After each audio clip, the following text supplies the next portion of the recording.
they don't know. Setting Dylan Gabriel up. Look at what I Take the biggest started. L on Look how far I came, dog. I ain't had no guidance. I just did my thing, dog. I just went my hardest. And I'ma go hard regardless. Yeah, I'ma go hard regardless. Yeah. Renting my check, I rent on my bag, I did what I did. Yeah. Renting my check, I rent on my bag, I did what I did. Yeah. And how good they judge me, oh. But they don't know.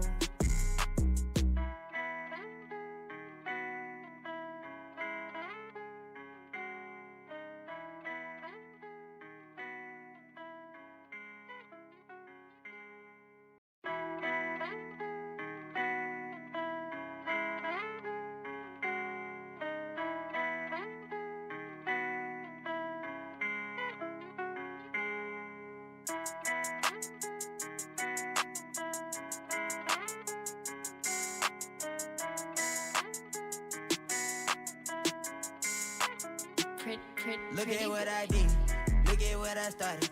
Look how far I came, dog. I ain't had no guidance. I just did my thing, dog. I just went my hardest. And I'ma go hard regardless. Yeah, I'ma go hard regardless. Yeah. Renting my check, I rent on my bag, I did what I did. Yeah. Renting my check, I rent on my bag, I did what I did. Yeah. And how good they judge me, oh. But they don't know. Setting Dylan Gabriel up. Look at what I Take the biggest started. L on Look how far I came, dog. I ain't had no guidance. I just did my thing, dog. I just went my hardest. And I'ma go hard regardless. Yeah, I'ma go hard regardless. Yeah. Renting my check, I rent on my bag, I did what I did. Yeah. Renting my check, I rent on my bag, I did what I did. Yeah. And how good they judge me, oh. But they don't know.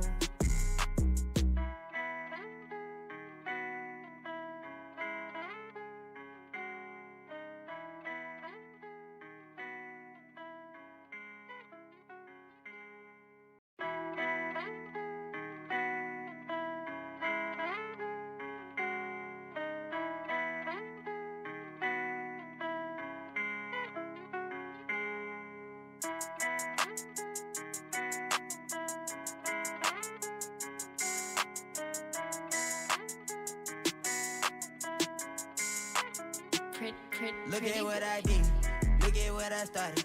Look how far I came, dog. I ain't had no guidance.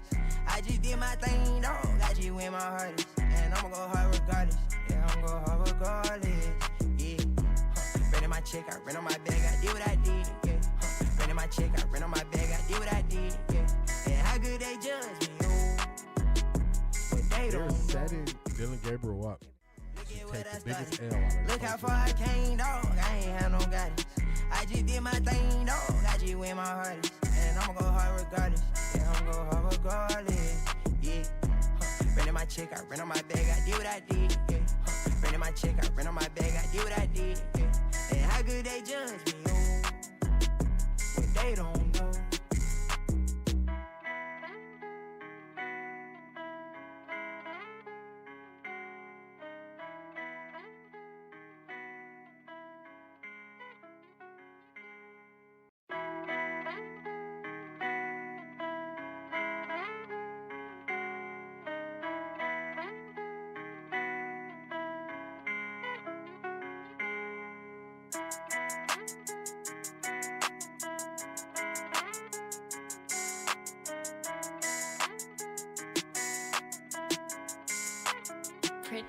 Look at what I did, look at what I started. Look how far I came, dog. I ain't had no guidance. I just did my thing, dog. I just went my hardest. And I'ma go hard regardless. Yeah, I'ma go hard regardless. Yeah. Renting my check, I rent on my bag, I did what I did. Yeah. Renting my check, I rent on my bag, I did what I did. Yeah. And how good they judge me, oh. But they don't know. Setting Dylan Gabriel up. Look at what I Take the biggest started. L on Look how far I came, dog. I ain't had no guidance. I just did my thing, dog. I just went my hardest. And I'ma go hard regardless. Yeah, I'ma go hard regardless. Yeah. Renting my check, I rent on my bag, I did what I did. Yeah. Renting my check, I rent on my bag, I did what I did. Yeah. And how good they judge me, oh. But they don't know.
What is going on, everybody? What is going on? Let me get on the screen.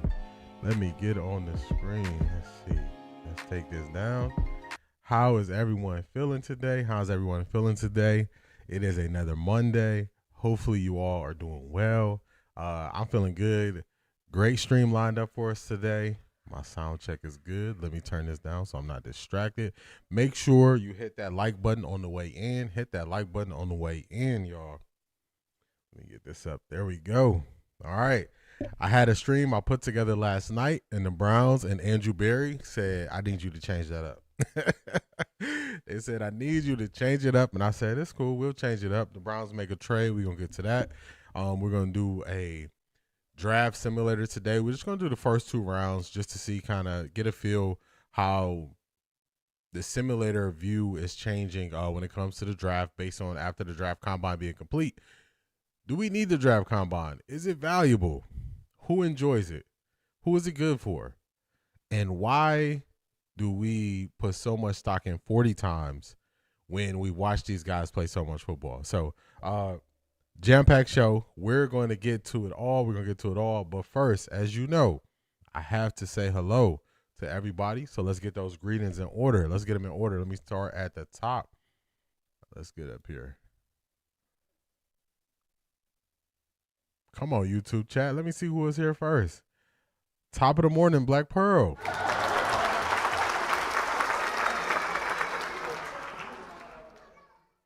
CO7111 in here early. Happy Monday.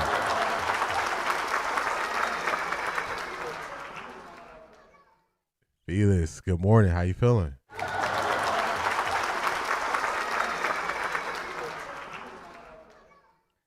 Key Mathis, happy Monday. Good morning.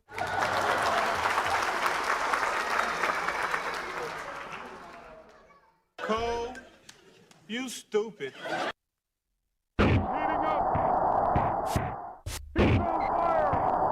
Cedric, good morning. What's going on? How you feeling today, man? Hopefully you feeling good.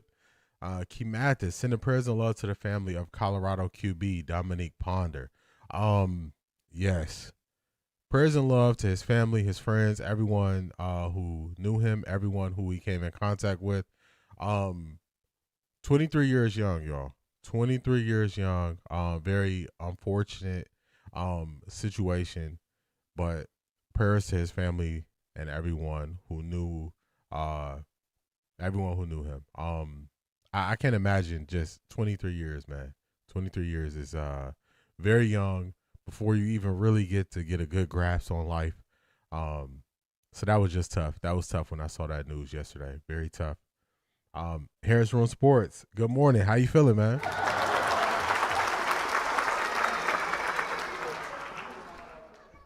Good morning, Latika. I don't think he went to school nowhere. If he went to school, he didn't learn nothing. Hit that like button on the way in, y'all. Hit that like button on the way in. C. Brown Run, good morning.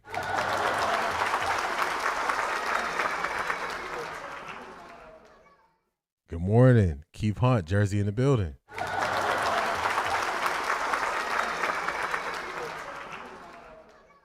Good morning, Ms. Brown.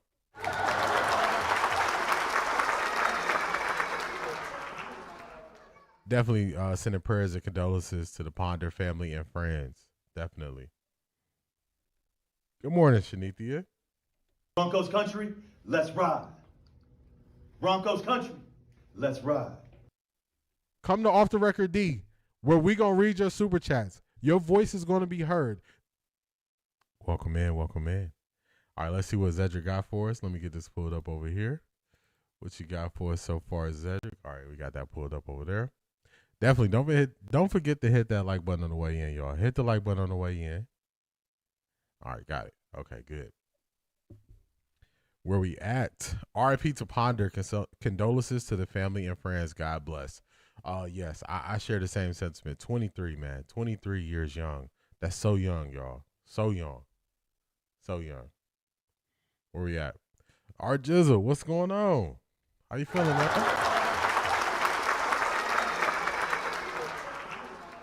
Man, I need your takes on the combine. We gonna get to it. We are gonna get to it, Harris from Sports. We definitely gonna get to it.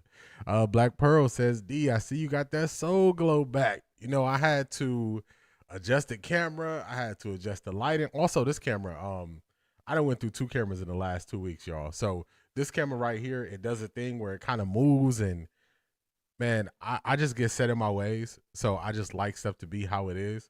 So I'm adjusting and adapting. This camera got all these functions and features. Man, I'm figuring it out. But you say I got that soul glow black. I got it back. Just let your... I ain't even going to mess it up. I ain't going to do it. I ain't going to do it. I ain't going to do it. Get ready for Dylan Gabriel to come to Indianapolis. Oh, my goodness. Our Jizzle, he don't want that. He don't want that. I still take Tate. I don't care about 40 times. Some of the most productive NFL players didn't have the fastest 40s. Talk to him, our Jizzle. Talk to him. You were right about the New Edition concert. I had a blast. I tried to get some last minute tickets to the New Edition concert. It did not work out. It didn't work out. Brent, what's going on? Buenos dias. Brent, I found a way to play the If poem. That's actually the motivation today. So shout out for you being here. Beast, what's going on? How you feeling?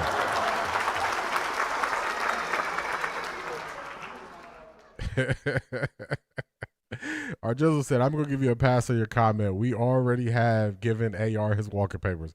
They don't need no more projects over there. They don't need no more projects. None at all. This is a foolishness. Foolishness. Good morning, C.A. Anderson. Good morning, everyone. Heavy heart for the family of Dom Ponder's family. Y'all stay safe out there. Love and peace to you, D and the fam. Same to you, C.A. Anderson. Same to you. Yeah, 23 years old. I just keep thinking about that. Like, at 23 years old, like, man, it's unfortunate because that's so little time to be here. Just definitely tough. Keith Hunt says, Soul Glow, you better sing. I ain't gonna do it. I'm gonna need Carson back to find some business. I digress. Carson back. Hey man, don't be trying to audition. We good. We full over here. Carson back. Everybody stay on that side when they switched up. You switched up, stay on that side, man. Yeah, he got to stay over there, man. You got to stay where you at. Nobody called for your services. Nobody called. Wasn't there a video going around of Bobby saying if you want to see me see my dance moves, go to YouTube? Oh no, so he know they uploading his stuff. If you were the Browns GM, how are you going about the draft, taking the high picks, trading them? We gonna get to it. We gonna do a draft simulator. The first draft simulator I'm gonna go through is if I was the GM, just for the first 2 rounds. Keep it simple, keep it clean. But we're gonna go through it. It's on the docket. It's definitely something we need to look at. All right, let's see. Where we gonna start? Let's start with motivation. Y'all. Y'all know what we get into in this stream. The draft. Actually, let me say this before we get to motivation. Another year, these interviews are not good situations. Makai Lemon, they're not talking about what he could do physically. They're not talking about what he did on the year. They're talking about his interviews was bad. 4 teams took him off the board. Okay. If you took him off the board, take him off the board. Why you got to make an announcement? Hey, I took him off the board. They need to revamp how they do things. They do things so outdated. If you are somebody who was just waiting to report that somebody didn't have a good interview that nobody's ever going to see, nobody's going to see proof of from these unnamed people, you're a loser. So, I know this is Ty McShay time to shine, where he's going to put out all this bad information on kids pursuing their careers. You're a loser if you are repeating those things from adults who usually don't feel good about their life. The people who don't feel good about their life and they're trying to take away these people's dreams, you're just a loser in life. And nothing good is going to come to you from trying to talk down on players, take their careers away from them before they get an opportunity. And this is something that I'm not going to waver on. If you didn't have a good interview with one of these draft prospects, just keep it moving. If you eat some foods you don't like, you don't go tell the world you don't like that food. You just keep it moving. So they got to stop this every year. They got to do something more. It's ridiculous, man. I can't stand it. And those type of people, man, I don't got no respect for them. I don't hold back on them. They some losers. And they already starting it again. And they did the stuff with Shedeur. Now they trying to do it with somebody else. And I just can't go for that, y'all. I can't get with it. I can't get with it at all. You are glowing, D. I don't think it's the camera. It looks internal. I appreciate that, C.A. Anderson. I'm feeling good. I'm working towards a lot of things, and it's just small wins and small process. So I'm taking it. I'm taking any win I can get. I'm taking it. I'm enjoying it. They killed me taking players, draft stock. They're just hurting the NFL combine. Stop going and do your pro day. That's a fact. This is going to happen. It's going to happen. Not only that, they couldn't even wait until the combine was over. Shaking my head. Somebody trying to get him to slide so they can take a chance on him. Yeah, man, I can't get with it. I don't like it. I don't like it at all, man. Those people are losers. They want to tell us that this is the best league. This is the most competitive league. And if you were so good at what you do, you don't have to knock somebody else. You don't have to try to bring somebody else down. You don't have to hope somebody slides to you. You should be so good at your job that you know the next person that you're going to take if that player who you initially wanted isn't there. How are you so good at your job and you're a scout? You get paid to do this all year round, and the only way you could do is try to tank a player? Come on, man. What are we doing? I ain't going to go too off on that tangent, but I can't stand those people, man. And then they shape the narrative around somebody who don't have no off-the-field issues. I can't stand it, man. I can't stand it. I can't stand it, y'all. Let's get this thing going before I keep going off on these people. Let's get the show started. But I can't stand these people. Shout out to Brent. This is a poem, If, and I've been trying to find a time and a way so I could incorporate this into a stream. And this is the poetryfoundation.org. And I actually found the poem on there, and we can listen to it. Brent sent this to me a while ago. So this is just proof that if you send stuff to me and I take notes, I write it down, it's there. I'm just got to keep finding a way we can incorporate it. So let's get to it. This is If, everybody. If, by Rudyard Kipling. If you can keep your head when all about you are losing theirs and blaming it on you. If you can trust yourself when all men doubt you, but make allowance for their doubting too. If you can wait and not be tired by waiting, or being lied about, don't deal in lies. Or being hated, don't give way to hating. And yet don't look too good, nor talk too wise. If you can dream and not make dreams your master, if you can think and not make thoughts your aim, if you can meet with triumph and disaster and treat those two impostors just the same, if you can bear to hear the truth you've spoken twisted by knaves to make a trap for fools, or watch the things you gave your life to broken, and stoop and build them up with worn-out tools, if you can make one heap of all your winnings and risk it on one turn of pitch and toss and lose, and start again at your beginnings and never breathe a word about your loss, if you can force your heart and nerve and sinew to serve your turn long after they are gone, and so hold on when there is nothing in you except will, which says to them, hold on. If you can talk with crowds and keep your virtue, or walk with kings nor lose the common touch, if neither foes nor loving friends can hurt you, if all men count with you, but none too much, if you can fill the unforgiving minute with 60 seconds worth of distance run, yours is the earth and everything that's in it. And, which is more, you'll be a man, my son. I really like this. Shout out to Brent. Just the very beginning of this is very, very, very touching. If you can keep your head when all about you or losing theirs and blaming it on you. If you can trust yourself when all men doubt you. That's just bars. That's bars to start this. Really good. Just staying level head, staying in the moment, staying locked in, and not losing focus, even when people are doing funny business around you, talking crazy, making lies up and everything. You can stay who you are. That's how you become a man. So I like that. I like that a lot, Brent. So shout out to Brent. Thank you, Brent. I appreciate you. For sending that to me. I appreciate you. Let's catch up on the chat right here. Let's see, where did I leave off at? I think I left off here. Shout out to you, Zedric. Morning, more blessings. I appreciate you. Facts D, and then they get to do it anonymous. I can't stand it. McShay and Pelissaro are dream vampires. Haven't forgot Pelissaro's hit piece on Shedeur 2 months after the combine and a week before the draft. Yeah, I can't stand them, y'all. I can't stand them. Look at the NBA. They don't care about that kind of stuff to that degree. I agree. They look at it totally different. They look at what you can do first. Great poem, and thanks for the shout out. Hey, Brent, you've been here a long time, man.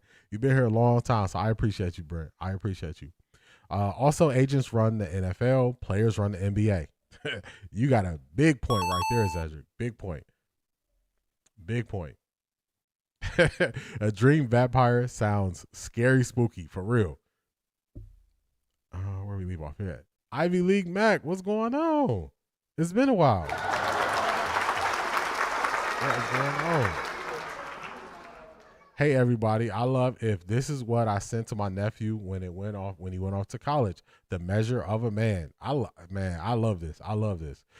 Great poem, definitely is. Stoicism. I love it. Words to live by. I agree. Daisha, what's going on? How you feeling? Detroit Gemini, what's going on?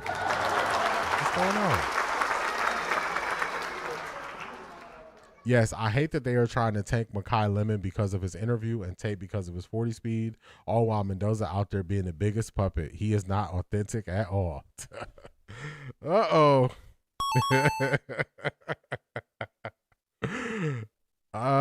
Shout out to Detroit Gemini.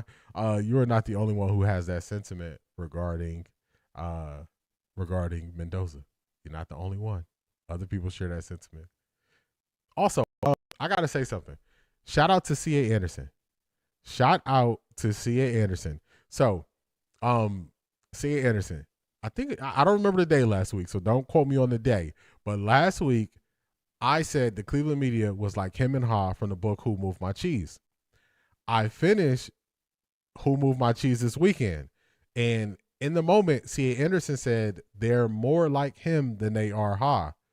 And C.A. Anderson, you were 1,000% right. You were 1,000% right. Ha got it together. Ha kept trying to leave things to help him. He was writing sayings on the wall. He was trying to give him new cheese that he found. Him didn't want no parts of it. So I had to bring it back. C.A. Anderson, you were 1,000% correct. So shout out to you, C.A. Anderson. Shout out to you.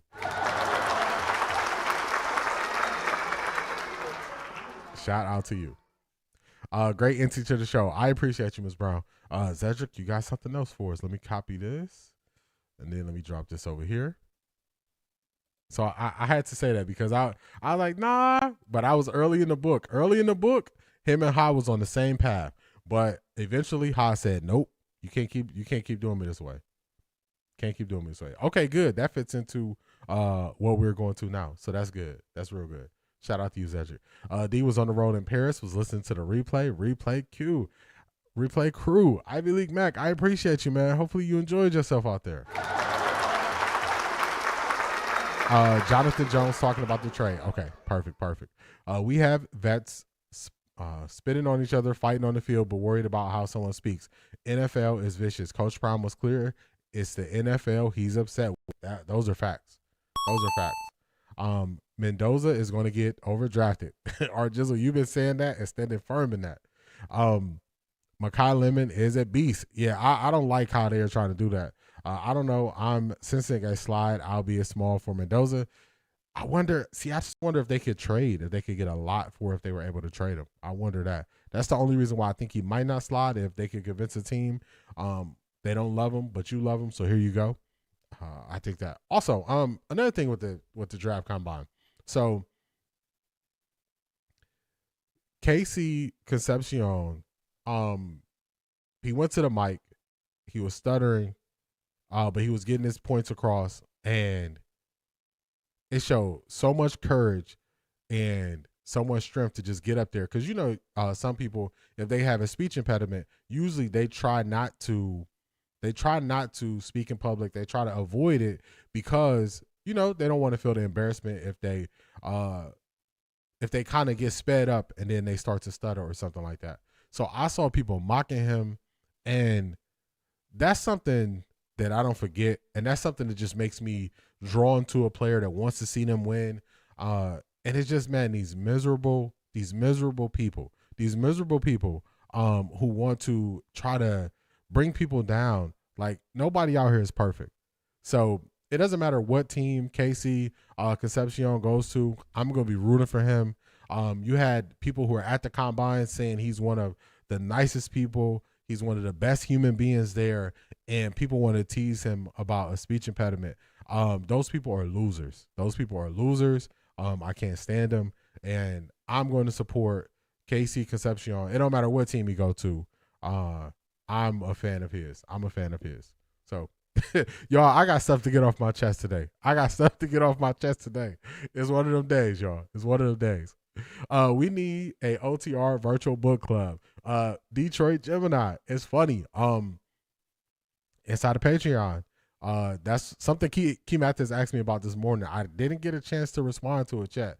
But that is something that we were kind of floating the idea in Patreon. So you got to, Detroit Gemini, you got to tap into the Patreon. Tap into the Patreon for sure, because that's something we were floating over there. This trade for Howard gives me hope. Shedeur is who they're building around. CO7111. I agree with that. I agree.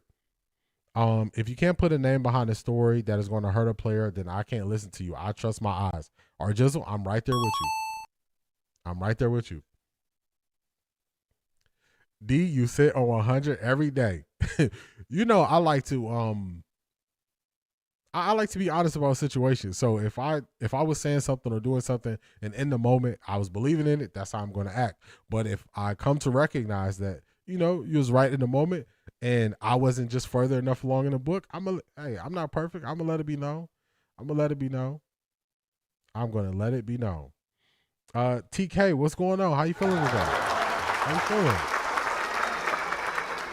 Good morning, D. Good morning, chat. I'm at the daily grind, so I'll be in and out. All good, TK. All good. Hopefully, your day is off to a great start. At work today. They said Shedeur tank because he is a QB. Makai is a wide receiver. Why they care how he speaks? It wasn't bad. He just used head motions they didn't like. I'm telling you, it is nasty. It's nasty. I can't get with this. I'm telling you, I can't get with this combine stuff, y'all. I'm really not feeling it. D, I'm still waiting to see what is Mendoza's special traits. Where's the juice that is worth the squeeze? They say his special trait is not throwing the ball across the middle and not having turnovers, I guess. That's what they're trying to say. As an agent, I would get my clients professional speech help. Casey is my number 2 wide receiver in this draft. Yeah. But if you've been around anybody who has a speech impediment, sometimes they just get sped up in their mind. It could be excitement. It could be nervousness. So it's hard to just lock down on what is causing it in the moment, especially if they're uncomfortable. So nobody's perfect. I mispronounce things. I say things wrong. I get it wrong. It's part of life. I live by the rule that if I can understand you, that's more important than if you misspell a word or if you mispronounce a word. If I can understand you, because that's the whole thing about communication. Communication is about understanding. It's about understanding. So if I can understand you or you can understand me, if there's some mistakes in there, that's okay. And that's just how I view it. I'm not saying everybody has to view it that way, but that's how I view it. So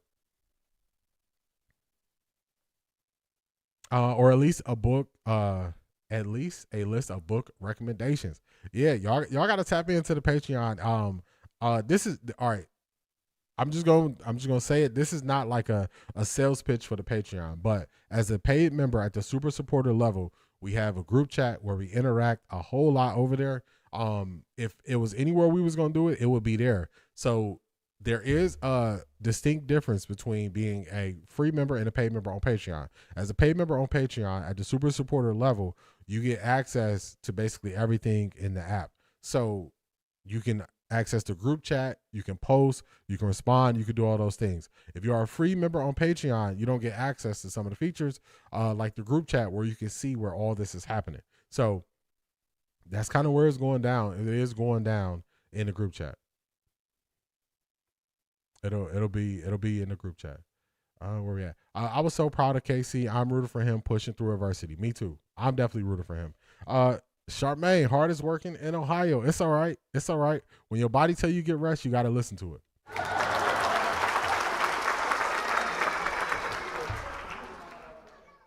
So proud of the young man. When you have a speech impediment, it's hard to speak in public.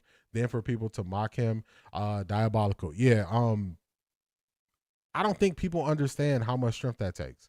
You know, it's a lot of people who will never get up and speak in front of people. Fear of speaking in front of a group of people is a thing. Fear of speaking in front of a crowd of people is a thing.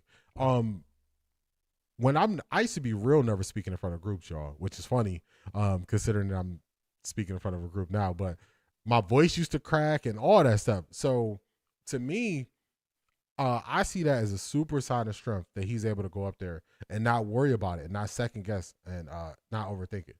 Oh, glad to hear you're doing good, TK. Glad to hear you're doing good. Concepcion is the embodiment of strength and courage. I'm going to keep him hype. What a warrior and role model for all of us. The courage in these young people is admirable. I totally agree. They're on a different level with what they're able to push through. So I appreciate it. I'm drawn to him. Not thrown across the middle is special. These people, hey, that's what they said. That's what they said. Now he look cute in his movements though. You funny, TK. The media in all genres cannot be trusted. I agree. A.M. Williams, what's going on? When you stutter, you have to talk slow. It'll come with time and practice. I agree. It will come with time. But you got to know where it's coming from, because sometimes it's your thinking too much. Sometimes it could be a nervous stutter. So it could come from different places. But definitely more public speaking will help. Bo Jackson is and was shy because of his stutter. Yeah, it's a history of people who were hesitant to speak in public for that reason. So somebody who could just face that head on and go out there and do it, I got to give him props. All right, let's get it. Andrew Berry, he made a trade. So we're going to look at this from three different angles. So this is the trade that the Browns made. They traded a 5th round pick to acquire Titus Howard from the Texans in the trade. They signed him to a 3-year extension. That's the initial reporting of it. But let's look a little bit deeper. So we're going to look at the Houston Chronicle. This is how they framed it. Houston Texans trade Titus Howard to Cleveland Browns, leaving a major hole on the offensive line. So as you go through and you read this article, where is it? This is the second year that the Texans have traded away their top offensive lineman before the draft. Last year, they traded Pro Bowl left tackle Laramie Tunsil to the Washington Commanders for several picks. All right, let's keep it moving. This was another surprise move. He played 3 positions in 2025, right guard, left guard, and right tackle. So he's flexible. I like that. Let's skip over that part. But Howard's departure likely had to do with money. Howard, 29, was entering the final year of his deal, had $27 million, cap number. NFL Network reported that after the trade, Howard signed a 3-year, $63 million deal with the Browns. Because his contract had been restructured a couple of times already, the trade will only save the Texans a little more than $4.2 million in cap space. That's a no-brainer trade for the Browns. No-brainer trade. So they're not really saving nothing, and we get a flexible starter that we can move around. So great trade right there. I think that's all I needed from there. Also, he didn't give up any sacks last year, so that's a plus. That's what you want to see. This also gives us something to look at tape wise. I want to go back and look at the Houston Texans' last playoff game against the Patriots and see how he performed in that game, because they did give up a lot of sacks and pressures, but I want to focus on his reps. Now let's go to PFF. All right, so for PFF, he had a 62.7 overall grade. His pass block grade was number 17th out of 89 tackles. That's really good. So the higher end. Run block grade was at the lower end run grade was at the lower end of all tackles, but that's okay. Something we can work on. Can't get it all, but this is what I want y'all to see. 8 penalties, so that's on the lower end. So that's good. 0 sacks allowed. Hopefully y'all see this right here. 0 sacks allowed. That is first out of all tackles. He allowed 0 sacks. Music to my ears, y'all. Music to my ears when I saw that.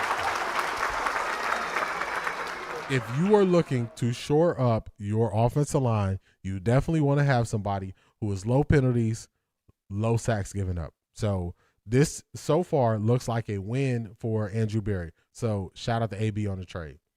All right, let's keep it moving where we leave off. I heard that Gino's going to start the year off for Mendoza just like Russell did for Dart. I could see that happening. My uncle had a speech impediment and my son did too, but he outgrew it. But it was years of speech. So I'm saying it's not something that happens fast. The Texans just got David Montgomery for a 5th-round pick. All right, they definitely had to upgrade that running back position. One of the greatest men in history who stuttered, lead God's people out of Egypt. Oh, hey, Moses, author of the first 5 books of the Bible. Stuttering is, people who mock people for stuttering is just crazy to me. Crazy to me. We need to start holding these so-called analysts accountable for saying anything negative they state or repeat about these players before they get a chance. It could have just been nerves. I agree. As somebody who interviewed a lot of people, everybody is not a good interviewer. And y'all want to know something funny?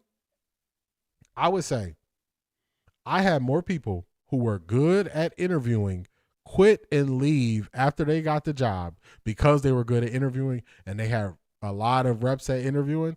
Those people will leave. The people who are nervous in interviews were people who, in a lot of cases, were less likely to leave because they weren't interviewing all the time and they were not, just running from job to job. So it's funny how people view it. People want somebody that interviews well, but usually if you interview well, means you probably got a lot of experience interviewing.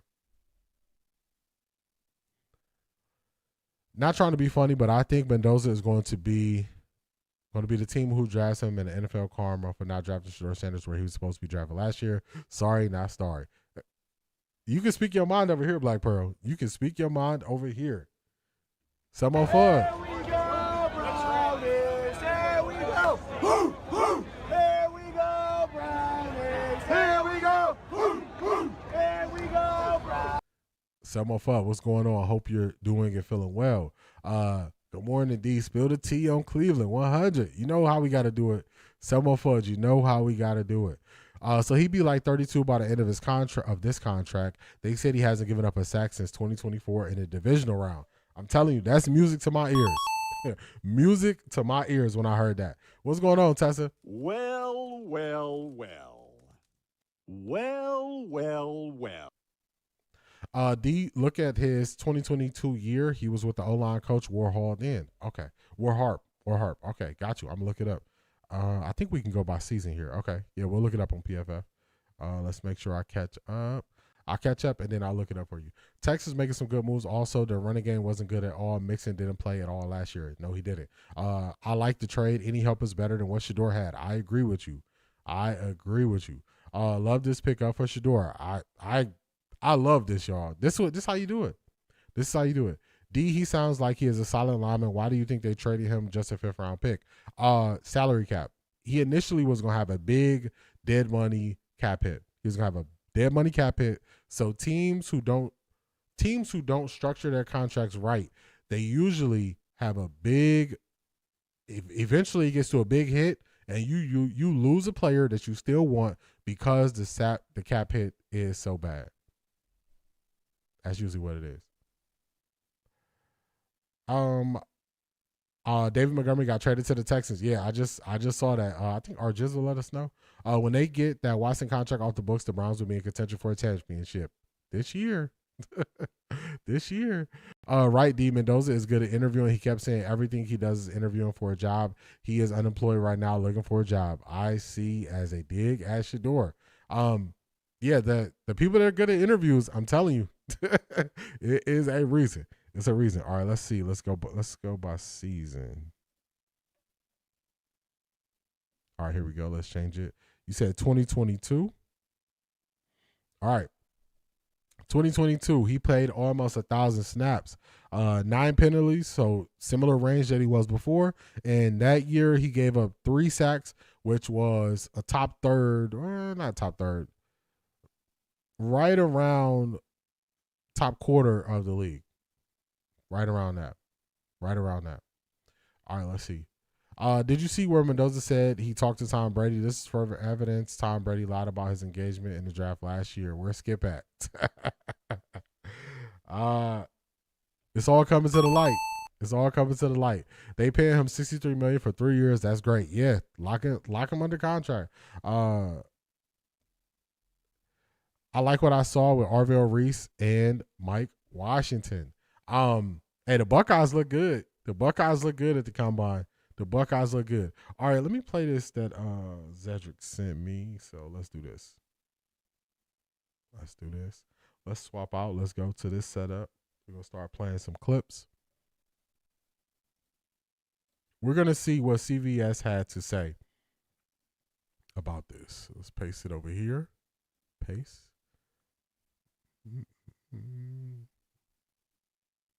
All right. Hold on, CVS dude. All right, let's get it. Let's go here. All right, there we go. All right, this is what Zedric sent me. So let's see what he's talking about. What you got to say, man? Volume's all up. All right, good. So the why of this for the Cleveland Browns is rather obvious. They had to rework their offensive line. And when you are the Cleveland Browns, you don't have that much cap space, right? We've been talking about that for so long. You also, as the Cleveland Browns, you're not really a garden spot. You're not a destination. So how many free agents, once we get to unrestricted free agency next week, are going to choose the Cleveland Browns to go to? That is why they needed to trade, and they needed to find a trade partner who had an offensive lineman that maybe they wanted to get out from under with the contract. Well, enter the Houston Texans. So for a 5th-round pick for a new contract, because you don't want Titus Howard to just be a 1-year rental, you pay him a little more money. This is likely just a 2-year deal with a we'll see for the 2028 season. Meanwhile, the Houston Texans have been in a longer than year process of remaking their entire offensive line in front of C.J. Stroud. Funny. So kind of similar to what I was saying. It was a money reason why the Texans got rid of him. Good move for the Browns. Sometimes when people sign bad contracts or teams restructure contracts in a negative way, you could be there to pick it up and take advantage of it. So I like it. I like it for the Browns. What we got here? Let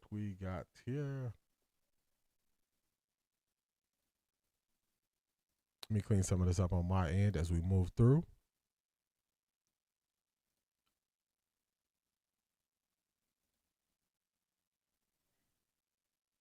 All right, let's do it. Let's do this. Let's do a, oh my goodness, these ads are atrocious. All right, I want to do a mock draft, but man, oh man, this ad's all over the place. If I can clean this up, we'll do a mock draft. If not, I'll do a mock draft and I just post it in Patreon because this is crazy. Yeah, I'll do a mock draft. I was going to do a mock draft, but it has all these ads popping up. I'll do a mock draft. I'll post it in Patreon. That's what I'll do. All right, Indianapolis, Let's keep it moving forward.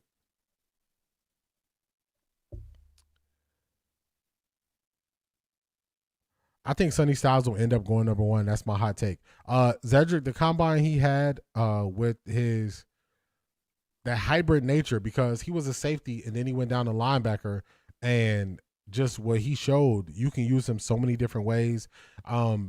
people are only thinking about him just rushing off the edge and all that stuff, but him having experience playing safety, you could line him up on tight ends. It's so much stuff you could do. There's so much stuff you could do with him. So I agree that he's definitely shot up the board. He definitely lied about his involvement when it comes to QB picks. Even the Raiders GM said Tom Brady is very involved with the draft. That's why Prime said what he said about Tom Brady. They all know. Yes, he did. He said he had reason. He had reasons, legit reasons, where he could be upset with Tom Brady. He did say that. Sonny Styles and his brother are beasts. I agree. He should go first. Just the way that he could be used is crazy. Tessa, let me tell you the exact date. I know it's in April, but let me tell you the exact date for the NFL draft. Let me tell you the exact date. It is April 23rd through the 25th. April 23rd through the 25th. Just be prepared. That weekend, it'll be a lot of live streaming, y'all. We're going to be doing a live watch party during the draft. So just mark your calendars for that. April 23rd to the 25th. I'm sorry. I told people that Black Pearl Tom Brady was involved in the Raiders draft picks. Spy Tech, the Raiders GM, said so last year before the draft. Can't run from it, Tom Brady. That's why Skip was at your neck. That's why Skip won't let you live. He won't let you live. He won't let you live that down. Let me clean some of this up on my end.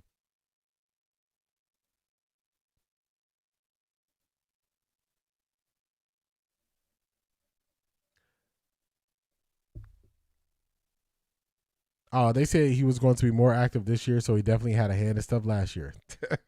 Hey, listen to the words that they say.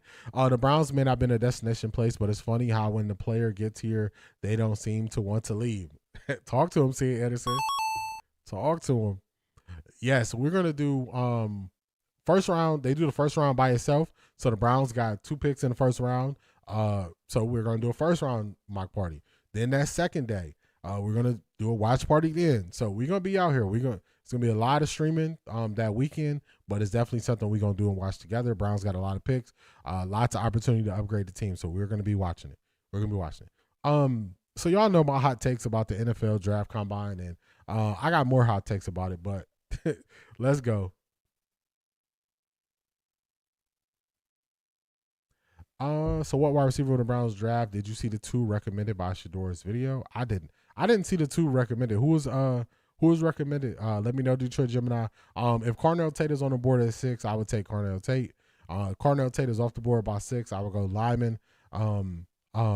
And I would go Denzel Boston at 24. Combine, Steve. I'm sitting here in my hotel room. That's why I'm not at home because we are, we're evaluating these players here. But that's not what happens at the Combine. So much more happens here. There are times when I've been at the Combine, or I actually need a vacation from the Combine because you're up so late gathering information. I'm exhausted. Catching up with old buddies or hearing coaches. Or at times, there's a lot of unemployed assistant coaches, position coaches who are going and interviewing for jobs. So it becomes literally a convention or job interviews. And it's pretty cool, but at the same time, it can be exhausting because you're running 16, 17-hour days. So the NFL Combine is a guy's weekend. That's what it is. It's a place for coaches, assistant coaches, staff, scouts. It's a place for them all to kick it for the weekend. That's all that is. It's a place to kick it. This is not about making your team better. This is not about getting to know the players. This is so they can kick it for the weekend, y'all. They should have 9 picks now. They should have 9 picks now since they traded one in the 5th round because we had 3 5th rounders. It's a place for them to kick it for the weekend, man. It's not really much serious work happening there. Well, to be fair, Shedeur just wanted to be drafted higher than his dad. In Cleveland was always a choice. I agree. Chris Olave is one. If the asking price is not too high, I will be open to Chris Olave if the asking price is not too high. The Texans traded another lineman in the Lions trade. Don't know who. Oh my goodness. Their offensive line is getting worse.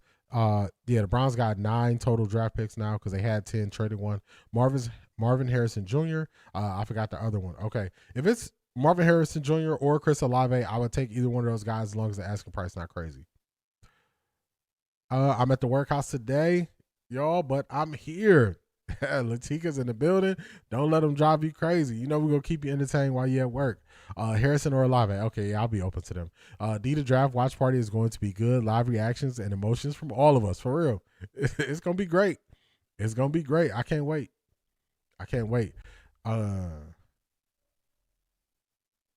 Skip, love Tom Brady. He knows something we don't. I think it goes deeper than the draft. Yeah, because the way he changed everything on Tom Brady is crazy. That's what got me. Unemployed guys are there like it's a job fair. Man, they just there to kick it. They're just there to kick it. They're not there to make their teams better. I hope y'all are hearing this. Tate number one, second pick of O lineman, and with that top second round, another wide receiver, hopefully Concepcion. They will be in line for 2 top tier wide receivers in this draft class. Yeah, it just depends on how things shake out. If it's a run at wide receivers, then I would flip it. I'm cool with either the first 3 picks being a combination of 2 linemen, 1 wide receiver, or 2 wide receivers, 1 lineman. I'm cool with whatever combination that is. I'm cool with it. I should have gone and applied for a coaching position. If Kevin Stefanski got a job, I know a little something. I think my play calling better than his. Talk that talk, Keith Mathis. They just going out there to kick it. Yes, Marvin was the second one. Marvin and Olave. Yeah, I would take either one of those. I watched what they could do at Ohio State, both of them. I would take either one of them. I would take either one of those 2. I would take them. Either one of those 2. But I'm telling y'all, when I say the draft combine needs to be updated, needs to be changed, this is the reason why. So the more they talk about it, people are saying keep it, but really they just going out there to kick it. They just going out there to kick it. They just going to kick it. So you can scrap this thing. And then they got the kids. They got the young men. They got the young men doing 30-minute quick interviews or meetings with teams, and they might do 10 of those. They might do 10 of those. They might do 12 of those, 17 of those, like we heard last week. How they already got you staying up late doing all this stuff that's against your schedule. Then they got you going through the medicals. Then they got you doing the meetings. So it's 3 days nonstop, picking pride and no sleep. You nervous about making a mistake. What do they think is going to happen? You don't think some guys are going to be thrown off? You don't think it just, you are setting them up to fail and then surprised if they fail. It's like, what are you doing? I agree. 2 linemen round 1, wide receiver in the 2nd and 3rd round, tight end in the 4th. Yeah, we definitely got to get another tight end. Olave better in the NFL, Harrison better in college. I would say on face value you could say that, but look at Arizona. People don't talk about Arizona that much, but Arizona kind of been a dumpster fire with how they've been doing stuff. And the scouts and agents go out there to lie and try to tank players for their clients is messy and not about football. It's not about football. Not about football. You're going to have a draft watch party. I better get my player knowledge together. Yeah, we definitely going to do a draft watch party. The live streams will return, or the watch parties will return, I should say. I think we're going to get someone at the level of Marvin Harrison Jr. or Olave. It won't be exactly those players giving up at 3rd or 4th probably. 2 will be too much. Yeah, I agree. I don't want to give up a 2nd round pick because we can get a difference maker for the offensive line or a difference maker at wide receiver. So I would definitely want them for a 3rd round. 3rd round, we can make something shake for in the 3rd round. All right, let's keep it moving. Now we good. Now, how important? We're gonna listen to Cody Kessler and Aqib Talib, and it's funny because they gonna speak about the draft combine totally different and what they get from it. To me, they're not gonna say anything that you can't get from without attending the combine. They're not gonna say anything that you have to get from people in person. Nothing. But let's play it. 1, change. Don't interview players you have no plan to take. 2, move interviews to pro days. 3, get rid of the combine. Get rid of the combine. it's so much gamesmanship into it because then you could target or have an idea of who people drafting, but they should definitely not interview guys they have no intentions on taking. And move interviews to pro days, I like that too. Don't have it in the gossip fest. No, they have to address the skill player with that number 6 pick. Arjizzle, I agree with you on face value, but if we get to number 6 and Carnell Tate is already gone, I want a big difference maker receiver. If we get to number 6 and Carnell Tate is gone and Spencer Fanu is there or Mile is still there, I'm adjusting and I'm going to lineman there. I'm not going to overdraft somebody else there. Likely is going to be very expensive and likely skill set. So you need a combination. You need one that's really good at blocking and then you need a dual one. So likely is not the blocker. And why am I slipping his name? Fenton Jr., if you go back and watch his film, that was the one knock I kind of had on him was his blocking wasn't the best. So I want a more sturdy blocker and catch second tight end to pair with Fenton and then move Fenton all around.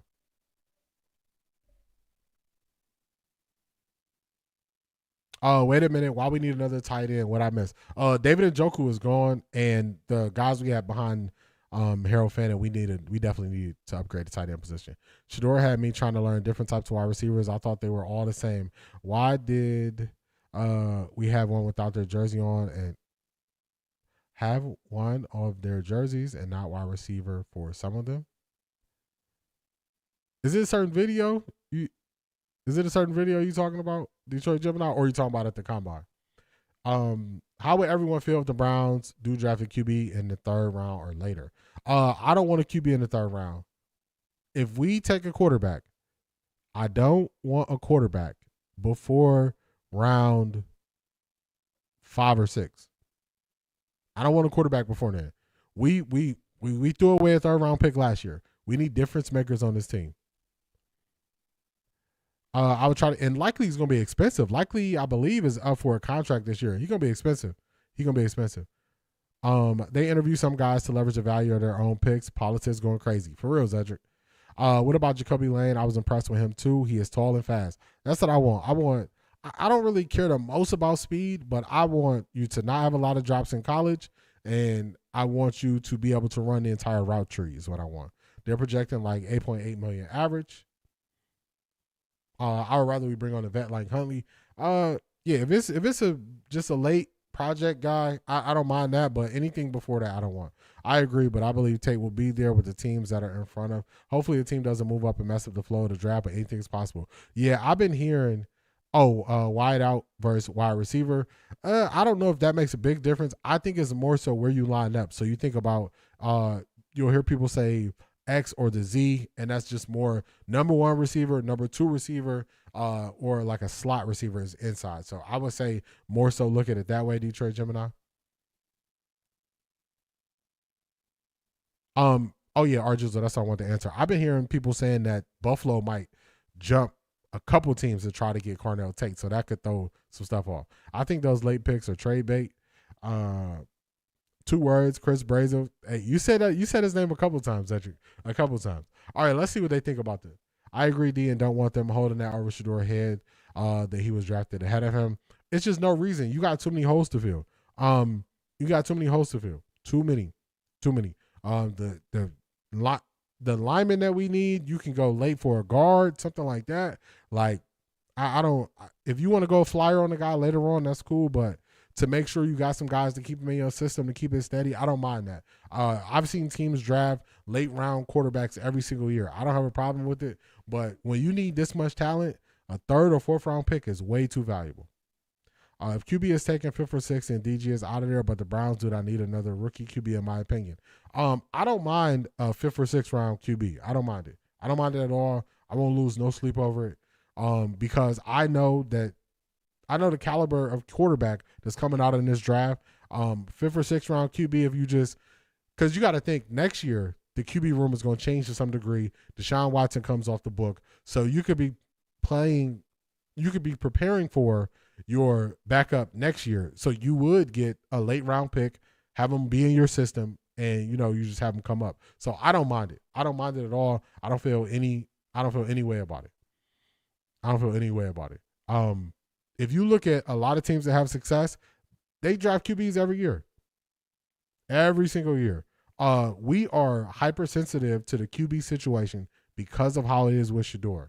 But you're not just drafting for this year. You're thinking about next year as well. So if you get a project guy that's been injured, you take him, you have him in your system, you groom him as a backup.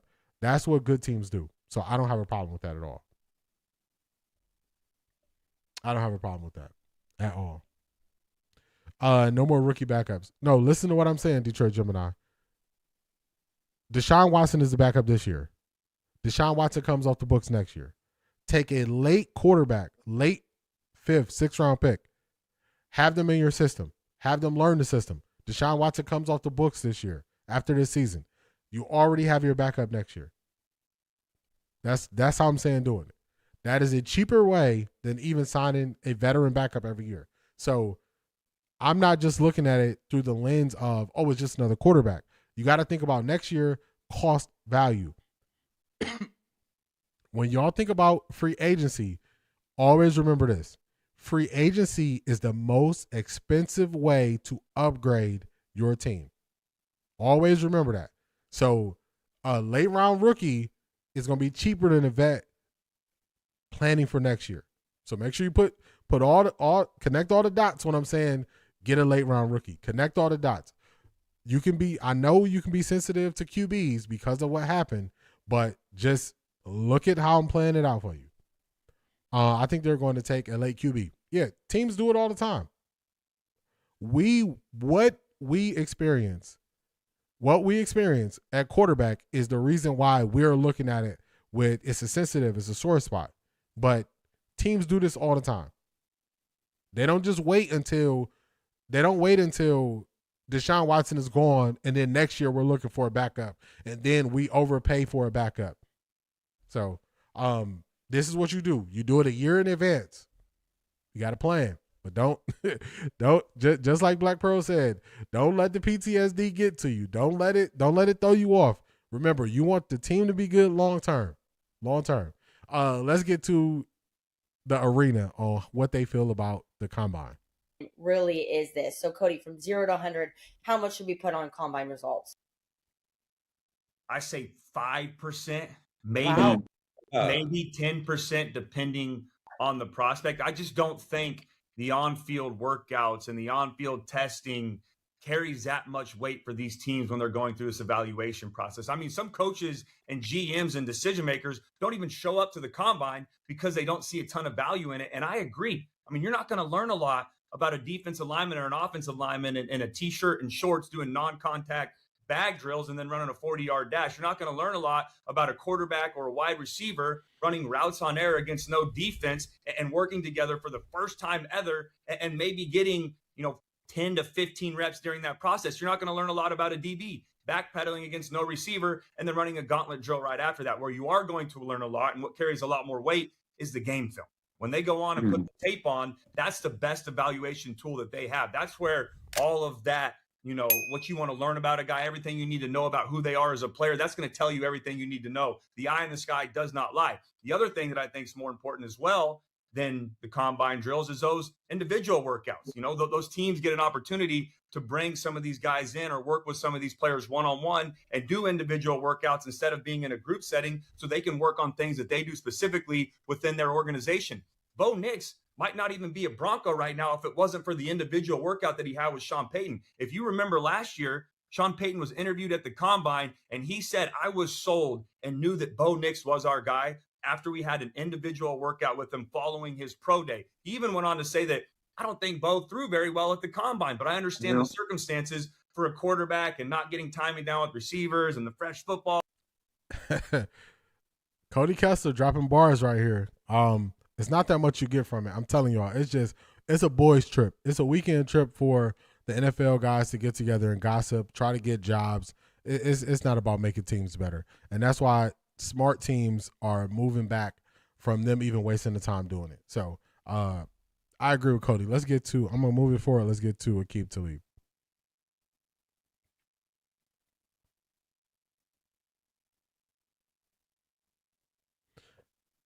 Chase ain't no burner, and he stayed getting open. Hell, Jerry Rice 40 time wasn't fast at all. It was not. You dropping gems or just you do got to watch the game film first, right? You watch the game film first. You see if you like a guy. You see what type of player he is. Is he making plays? Is he not? What kind of game speed he has? Boom, that's 65, 70% of it. When you get to that combine, first thing you do, you get a true size on the guy. I could watch you on this little bitty screen I'm looking at, and you look one way. Then I can get in person. I can't tell you how many coaches said, damn, Lee, you bigger than I thought you was. You wouldn't know that unless I came to the combine. You got a true size on me, first of all. It's so many different opportunities you get to actually get in front of a player. When you travel with the team, when your team is on a bye week during the season, you could go to games. So I don't need to go to the combine to see the size of a player. So Leave, I can't give you that one. Then you see who's been working. Who are the guys who really took this shit serious? You should look like you're in the best shape of your life. You should do these drills and be gassed, but not gassed because you're in the best shape of your life. And you should know the drills. You should dominate the drills because we know what drills we're doing. We know what drills we're going to do. Who's been every day, 3-4 days a week working on these drills so they could come put it on tape like this? Who's going to work their craft as a pro? And who's going to be out here tripping over their own feet and looking like this their third, fourth? This comes to the interview thing. I can help a person have a better interview and show better than what their talent is if they know exactly what they're preparing for. That's not really, it's not that valuable. It's not that valuable. It's not that valuable, man. Not that valuable. If I give you an open book test, how much stock should I put in you getting a good grade on an open book test? Come on, it's not that valuable, man. Keenan Allen ran a 4.7, but technically sound enough to get open. I agree. A beast, long career. Always wonder how game speed varies so much for certain players. You know what's funny? It's just a feel for some guys. Because some guys don't run fast 40s, and then in the game, you see them running away from guys, and nobody can chase them down. So some of it is game speed, game feel, different type of cleats that you're wearing. It's a lot of things that go into it. A lot of things that go into it. Dollars to donuts. After the Browns draft a 6th or 7th round QB, Cleveland media will declare Shedeur Sanders' job in jeopardy. They will try to, but Cleveland media, man, they don't know what they're talking about. D, why not get a QB next year? Because you're bringing a new person into your system and you can have them already in your system. So I'm looking at it like this. If Deshaun Watson is coming off the books next year or after this year, he's not going to be on the team next year. How valuable would it be for you already to have your backup quarterback in the room, in the building, learning the system, learning the terminology, already knowing what the expectation is, getting to see professionals do it? That's the value of it. Next year, you are bringing them into a new system, a rookie, never been through it before. Something happens, they got to go into the game. Which situation would you believe you will be more comfortable in putting a young player in? If they're, because remember, this is a backup. I'm not saying draft somebody at the top of the draft. If you're a young player, you would prefer, that's a better word, you would prefer that they actually have some experience, sitting, learning the expectations, learning what they need to do, and then going into the game. So that's the difference. That's why I would do it this year instead of next year. Next year, they're going through the whole rookie situation. Look into the future for your plans. Don't plan at the last minute. Because then what happens if you target a guy in the late round next year and they go? So control as much as you can control.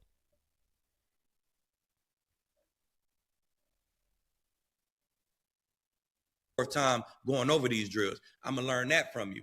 And then I'm going to see your real personality. I'm going to get a 20-minute meeting with you.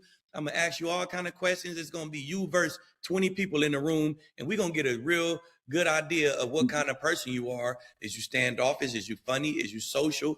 Is you nervous? Is you sweating? Is you lying? Is you stuttering? Like, I'm going to get a good idea on what kind of person you are with the team. And then I'm going to get a good idea what kind of person you are with your peers. Aqib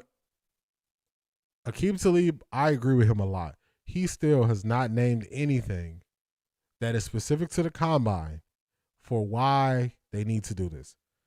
Anything that he is saying can be achieved at so many different times.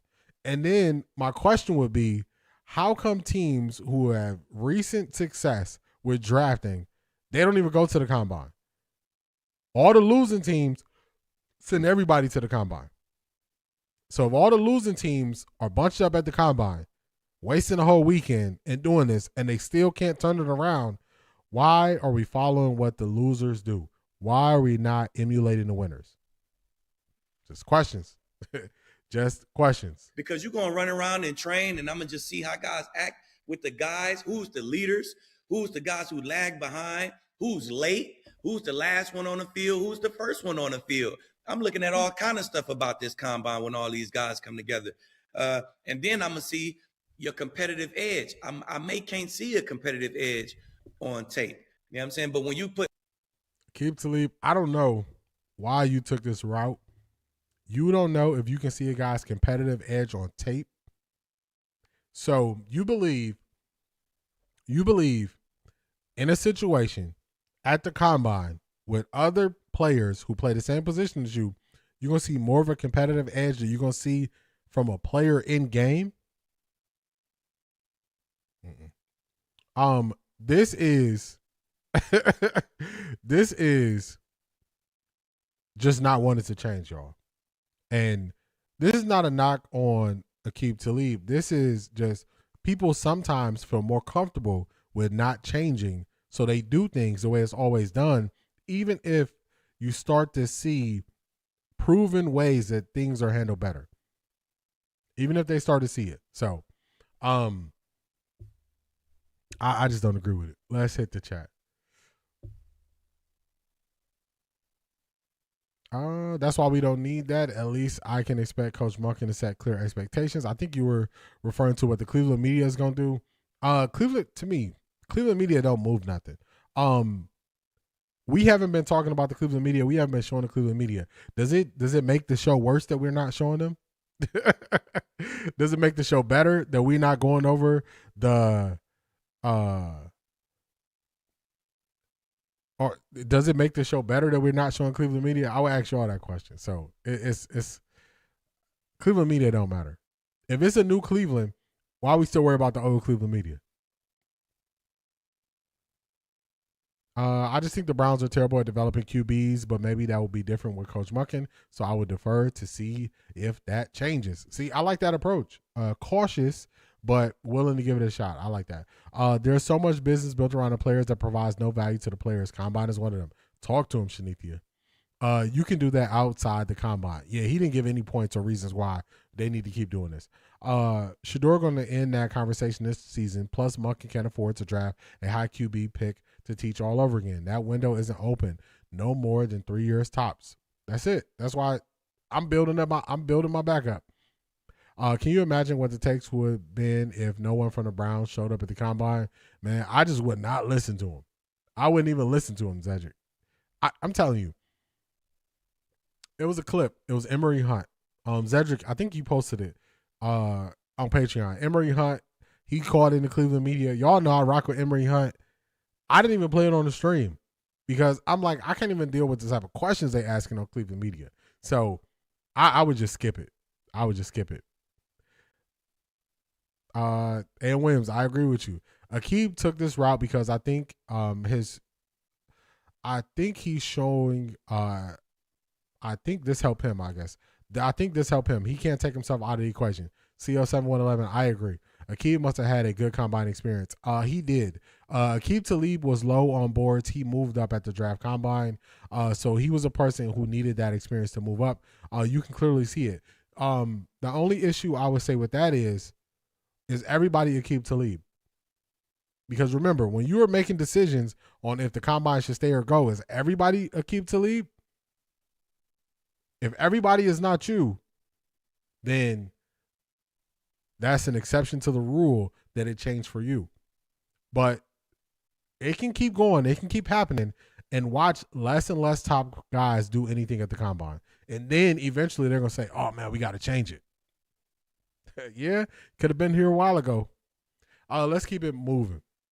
Skip is going to kind of disagree with him. It's funny. I thought this was a funny take, y'all. This is what I just mentioned about not listening to Cleveland media. Let's get it. This is Debo and Joe.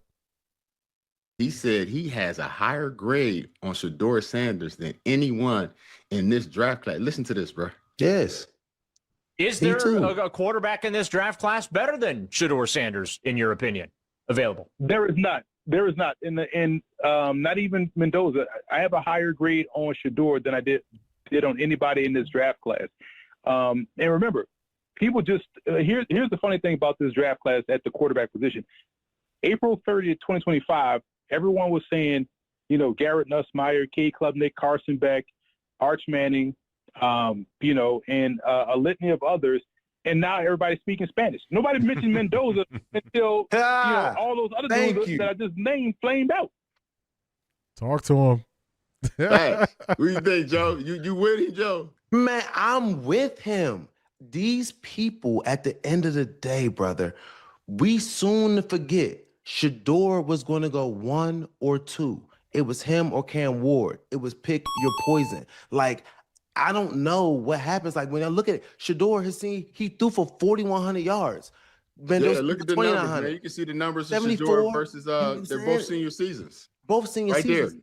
And that's not janky. That's real rep. He was doing that like in front of real competition. So when we were looking at Shedeur before he was coming out and everybody was projecting him to go either 1 or 2, it was like, who you like more? Is you might like Cam Ward's work ethic just because he's not as flashy. He's, what I'm saying? He goes, Shedeur may rub you the wrong way.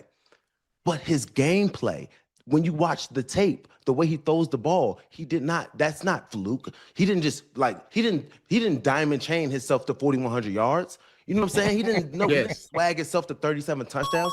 Everything he did out there, all the balls he put on time, all the receivers, the way he executed the huddle. I got the way that he did, my bad. Yeah, that was actually crazy. All the passes that he threw were actually amazing. But it just baffles me how some people can go you can get the quarterback. It's a feeling thing. It's I like this guy. Mendoza, he's a good guy. He's an energy dude. He's going to be rah-rah. He's going to be right on time. He's going to not do nothing. He's going to say not do nothing wrong. Say all the right answers to the media. Just very clean cut, laced. But it's football.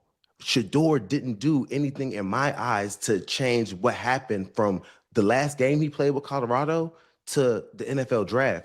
It was just bravado. It's him, the way they just didn't like the way that he rubs people the wrong way. So that's neither here nor there, but I can understand 1,000% if you were to look at, take the number, take the face off, and just watch the film. You would watch Mendoza and you watch Shedeur just go play the tape. You'd be like, dang, this dude moves around the pocket. He's throwing accurate passes, and he was supposed to be projected to go number 1 or number 2. And then how the tables can turn. So draft class wise, yes, I can see it. He was supposed to go number 1 or 2 in last year's draft. He just fell because people don't like him. Now, this dude, he wasn't projected to go in the first round of Mendoza.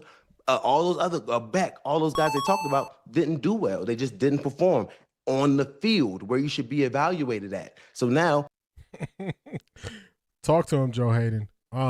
If you look at Shedeur on the field, it's not even close. They don't want to have that conversation anymore. Let me show y'all something. I've been saying this to y'all a lot, but let me show y'all. Let me do something real quick. I'm gonna pull something up just while we at this part of the conversation. Like they said, they told us all off season that it was going to be a better year for quarterbacks. Better year for quarterbacks. Better year for quarterbacks. I said, okay. I made a point to look into quarterbacks very early on. So I always say this, but I want to show y'all something here. Let me go back. I'm going to pull a video up for y'all.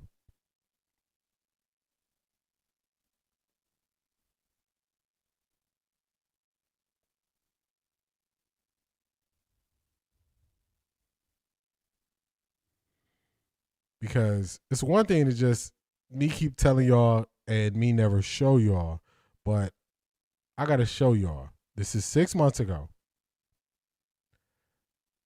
This is 6 months ago. I'm going to put it on the other screen. Let's do here. Go here. Now, if you are a Cleveland Browns fan, one thing we've heard. Let me pause that. Okay, I got it. I got what I need. Let me make sure the quality is better. There we go. We're going to pull this up. Okay. We're going to do it live. Let me catch up on the chat. Then I got something I'm going to show y'all. There we go. We got it right there. Exactly. Make decisions on the majority. That's how the world works. Somebody tell Talib that they train to do good on combine testing events. So somebody got to let them know. I love Emory always speaking the truth. Emory always stands on his square. People can't move him off of it. Let's say Deshaun Watson plays well this year and a team like the Steelers or Raiders desperately needs a QB. Can they trade for Deshaun Watson? Most likely, Deshaun Watson will be a free agent after this year. Most likely. That's the most likely scenario. The most likely scenario is after this year, the Browns, to clear up cap space, will do a post-June 1st cut of Deshaun Watson. That's the most likely scenario. He'll be free to sign wherever he wants to. Wherever he wants to. Shedeur did more or less. I agree with that. They were mad Shedeur had on those beautiful diamonds shining around his neck at the combine. They didn't like it. I got to know if he can hold up during the training camp before I get to if he plays well. Joe Haden got that work. Let's play this. So this is a throwback. This is from 6 months ago. This is from 6 months ago. 6 months ago, y'all. They're still mad about what Shedeur said when he said, if you're not trying to change your franchise, don't draft me. Shaking my head after the combine, they made a video stating no QBs. They made a statement like that. That's a lie because Will Howard said something like that. It was a couple guys. I covered it in real time as it was happening, but I know off the top of my head, Will Howard was one that said that. I think Deshaun Watson will be a backup for the rest of his career. What do you think? I think he's projected to be a backup. Y'all see that teams change, stuff changes, people have relationships. He probably could get a shot. A really desperate team. If you are the Cardinals, if you are Miami Dolphins, if you are the Jets, they'll take a flyer on him. I don't know if it'll equal him being a starter full time, but teams are desperate. They'll take flyers. But let me play this, and I want y'all to hear it from the very beginning of what I'm gonna say, and then I'm gonna be quiet. Let's play it. Now, if you are a Cleveland Browns fan, one thing we've heard since the NFL draft is the quarterback class in 2026 is going to be better. I came up with a consensus list, or the closest thing possible to a consensus list that I can find, of quarterbacks who will be draft eligible that I've been hearing all the draft guys speak about. So I decided to start a series. So Tuesdays at 10 a.m., we'll be covering Arch Manning, Lenore Sellers, Drew Aller, Fernando Mendoza, Garrett Nussmeier, Cade Klubnik, Sam Levitt, and Carson Beck. So those are the quarterbacks that I'll be looking at every week, analyzing their tape, seeing what I like, seeing what I don't like. It's going to be next up, QB edition by OffThaRecordDee. This is going to be week 1. And all right. So I didn't just start looking at Fernando Mendoza a week ago when everybody started looking at his tape. This video, you can look at it. Top quarterbacks to watch for 2026. This video is from 6 months ago. I've been doing this. I've been watching these guys from the beginning. Let's even jump forward as I'm revealing. I'm just gonna jump to the middle of it so y'all can see what I was talking about. Let's go a little bit further. Let's go here. Actually, I just noticed something. So let me go here. Let's see what I said about Fernando Mendoza after week 1. Right here. Was not able to get scores in the red zone. They kicked a lot of field goals in the red zone. So I came away not impressed. He looks like a quarterback. He looks like he's tall, lean. Hold on. I want y'all to hear the take on Fernando Mendoza. Let's go. So y'all can hear it. This is not just happening right now. This is my take on him 6 months ago after the first week of the season. Let me take it back. I think I'm going to start talking about him here. He looks like the prototypical quarterback when you see him in the pocket. He can make every throw. So arm talent is not an issue with him. You saw those things. Things he needs to work on. He needs to work on protecting the ball. I believe all of last year he only threw 6 picks, and he had a pick in this game already, and this is week 1, and he potentially had a second pick in the fourth quarter with about 3 or 4 minutes left. He was under pressure trying to make something happen, kind of threw it right to the defender. I think it was a D lineman or a linebacker. They just couldn't secure it for the interception. So he has to work on that, his decision making. You got to know you still got time on the clock. You just got to go down right there. He had an opportunity to tie the game in a 2-minute drill. They had 1 timeout remaining. So I was like, okay, let's put some stock in this. Let's see how he does. They had him kind of confused. They sent pressure, and the pressure they sent was from more athletic, faster guys, and it was nothing he could do. LSU closed out the game. This was not a good showing for him. That's why he's on this bottom row. I definitely want to see more from him. Fernando Mendoza. As I was doing my research and I was looking at who were the guys that everybody had at the top of boards, I came across this. CBS Sports did a mock draft about 5 days ago from the time we were recording this. They have Fernando Mendoza going number 1 overall to the Cleveland Browns. I saw that and I was like, I don't know him, but let me watch him. So I watched the game. They got to the red zone a lot. He was not able to get scores in the red zone. They kicked a lot of field goals in the red zone. So I came away not impressed. He looks like a quarterback. He looks like he's tall, lean, looks like he has a pretty solid arm. I just wasn't impressed. I wasn't impressed. I didn't see anything that jumped off the screen where I said potential number 1 overall pick, Drew Aller. So Penn State. All right. So I just wanted to show you all that. Zedric knows. Zedric was there. Takes me back. What a time. For real. Zedric was there. This is when I used to live stream Monday, Tuesday, Wednesday. Then I would do Friday. So my live stream schedule was different, but I was talking about him from the very first week of the season. Y'all heard me right there. I was not impressed. They kept getting to the red zone. He couldn't score touchdowns. This is not, I don't like him afterwards. This was me taking notes on all these quarterbacks as it's happening in real time, because they kept telling me 2026 is going to be the year of the quarterback. And I said, you know what? I'm going to track this every single week so I can have my own view on these quarterbacks. So if somebody says it's hate for Mendoza, is this because they hear people jumping on that bandwagon, this was me after week 1. So you can go back, you can look at the videos. The video's there. The proof is there. I didn't take them down. So just look at it right there. It's right there, y'all. It's right there. So I kept telling y'all about this, but I said, you know what? Let me just show y'all one day. I don't know why people think it's easy to come back from not playing consistently in 3 seasons. Yeah, the game, it's a different game than what you watched previously. Mendoza wasn't even in thought at QB until week 8. I was the only one talking about him. I was shocked when I saw CBS talking about him. Ty Simpson and Carson Beck have good relationships with Munkin. Do you think he will draft one of them? Will Barry allow it?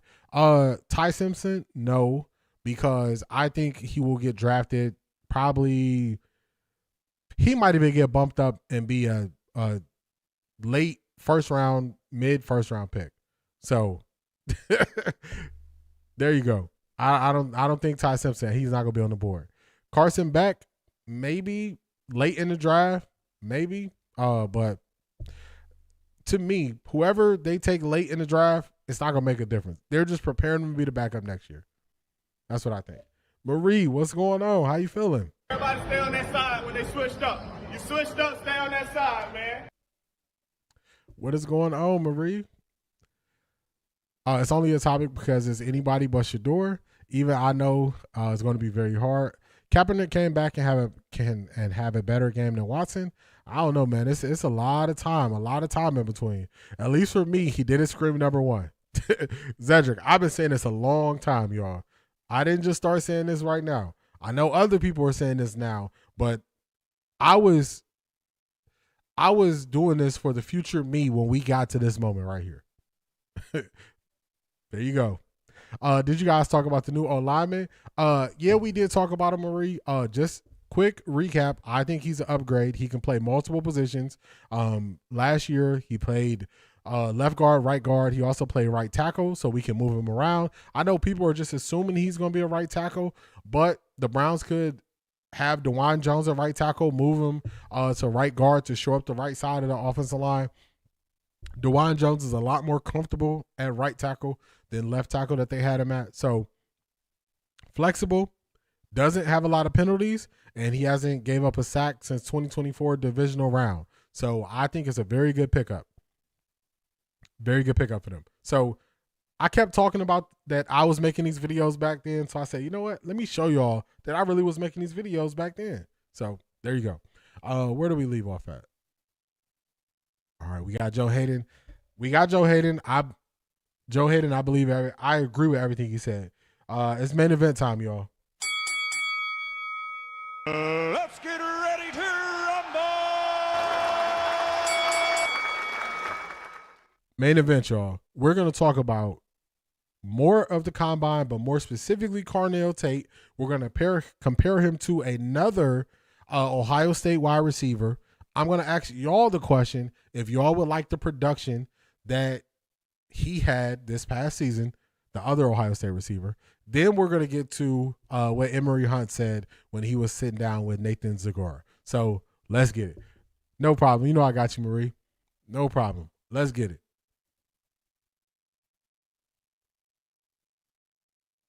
Actually having problems loading?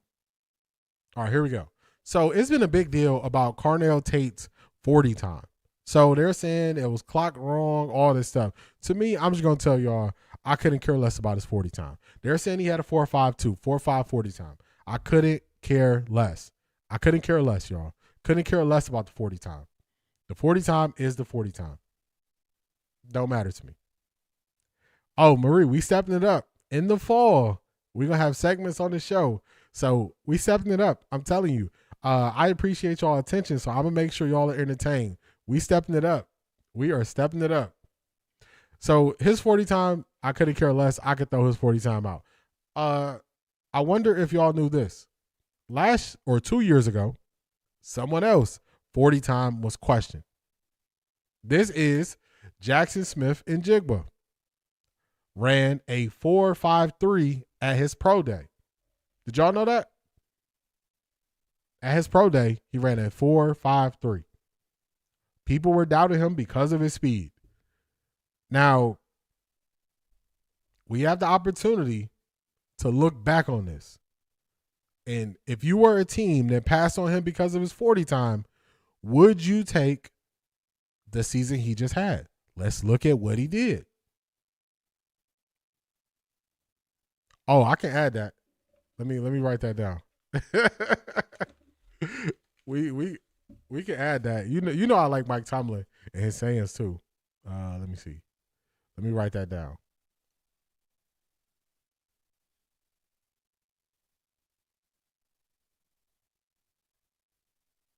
I like that. We need that. We do not care soundbite. I like that. Mendoza won't even beat Aiden O'Connell. I guarantee it. Man. Oh, it really doesn't matter now. Case closed. Come on with the receipts, D. Got to bring the receipts. All right, y'all. So y'all know who this is. Jaxson Smith-Njigba. He came from Ohio State. Super Bowl champion. Look at his stats. 4th in receptions, 119. 1,700 yards. 10 touchdowns, averaged 15 yards a catch. Would y'all take that productivity at wide receiver? I would. I would. Definitely hit that like button for me, y'all. I would take that productivity. I would love that productivity. How did they set up Jaxson Smith-Njigba to have such a great year if he's not fast? Don't receivers need to be so much faster? Don't they need to be able to run past everybody? It's called scheme, folks. Seattle ran the ball consistently to set up the pass. They kept defenses off balance. They kept them off balance. That is what they did. That is what they used. So if we are believing in Todd Monken and his ability to scheme guys open, why are we worried about the top end speed? I want somebody to do this. I want somebody to look up the top 10 fastest wide receivers at the NFL Combine and let me know which one is in the Hall of Fame. Look it up. Look it up. Speed does not equal productivity in the NFL of wide receiver. The entire year, the Cleveland media kept saying, you need guys that are faster. You need guys that are faster. It don't matter if we had the fastest guy out. Our scheme was not good this year. Isaiah Bond can get behind the defense all the time. Anytime he wanted, he can get behind the defense. They say he shouldn't pay, but I thought you needed speed. So the people who want to write off Carnell Tate, I would just show them Jaxson Smith-Njigba and say, would you take this? It wasn't. Let's look at his stats from 2024. He played all 17 games, 100 receptions, 1,100 yards, 6 touchdowns, averaged 11 yards a catch. Would y'all take this productivity? Because that's what I'm about. I want to know about productivity. I don't care about people, the 40 time and this and that. This is why bad teams stay bad. This is why they stay bad. This is why. Offensive Player of the Year. Yeah, he did win an award for Offensive Player of the Year. You're right. Because I remember Drewski messed up his name. Kyler Murray is another name they're talking about. I'm going to say this clear. This is not to you, Selmo Fudd, but to anybody who believe that Kyler Murray is an upgrade. Kyler Murray, his team don't even want him. They drafted him number 1 overall. His team don't want him. And that's the upgrade? What we doing, y'all? What we doing? It's just Maya. What's going on? Welcome in. Welcome in.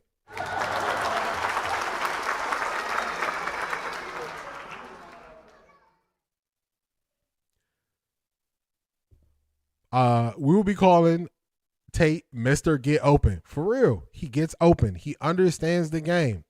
What has Murray ever done? I wouldn't touch Murray. I wouldn't touch him either. That's the chatter I'm hearing. Yeah, I wouldn't touch him. All these people who lack creativity, don't want to stay in the moment. The only thing they could do is push quarterbacks in front of y'all. Every day it's a different quarterback they're talking about because they don't know how to talk about the game of football. They don't know how to talk about what's happening right now. And if you feel attacked, that's your problem. That's why they keep throwing all these different quarterbacks. It's every day it's a different quarterback they're talking about that they're throwing in somebody's face. That's why I don't even listen to these people. They have no value. No value. And 4.52 ain't slow. Just another way to lower his stock. They're trying to, but go ahead. Let him lower it enough till he fall to 6. We had a fast receiver and he couldn't catch nothing. Can I interest y'all in a what's his name? Andrew Schwartz. What was Schwartz's name? And I'm gonna tell y'all, Schwartz was a track star. I mean, are we gonna find his 40?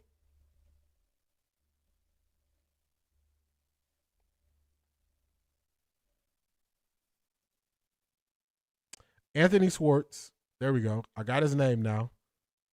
And let's find out what he's out the NFL, by the way. Let's find out what his 40 time was. And he ran track.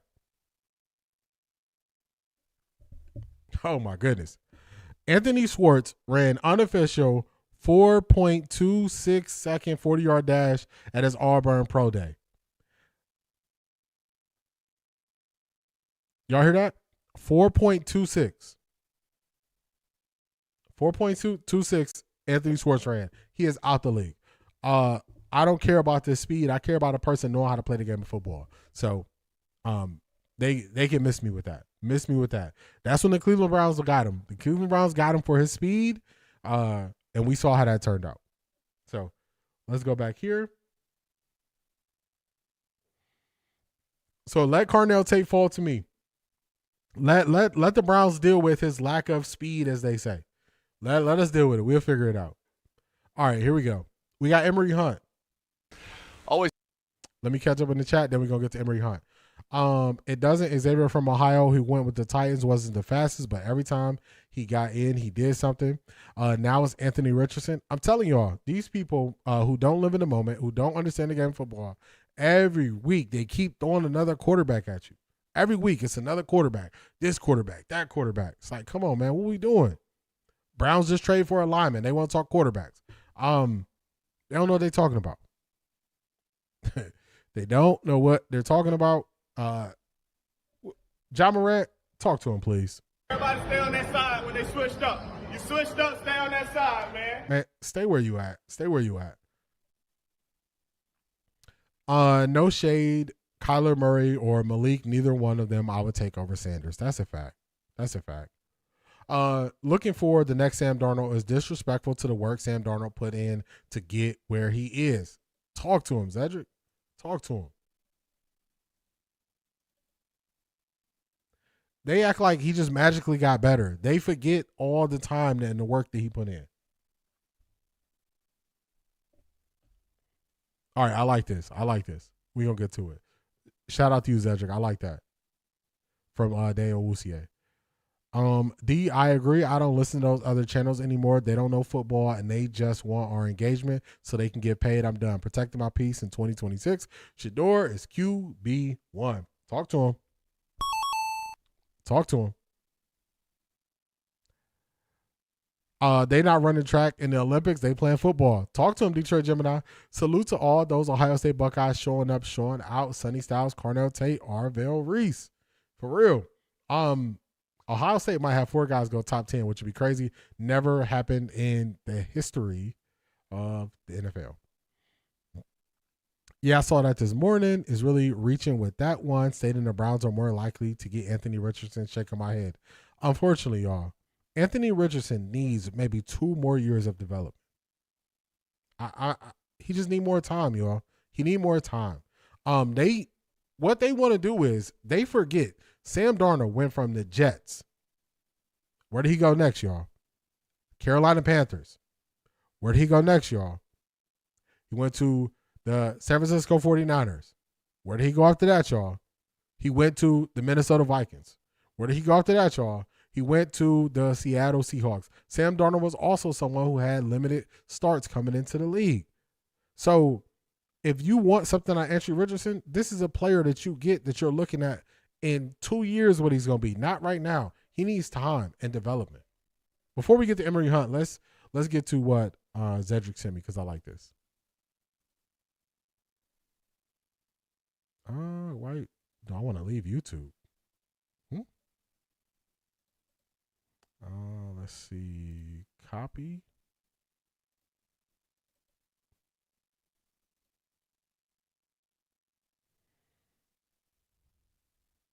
Okay, here we go. How new Browns offensive lineman Titus Howard's tackle snaps compared to Cleveland's tackles in 2025 per Next Gen Stats. Howard's 4.9% pressure rate allowed 1% quick pressure rate. Cam Robinson 17% pressure rate, 4.4 quick pressure rate. KT Levingston 14% pressure rate, 4.1% quick pressure rate. QPR is easier.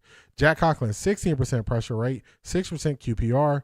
DeJuan Jones, 11% pressure rate, 7.4% quick pressure rate. Okay, there you go.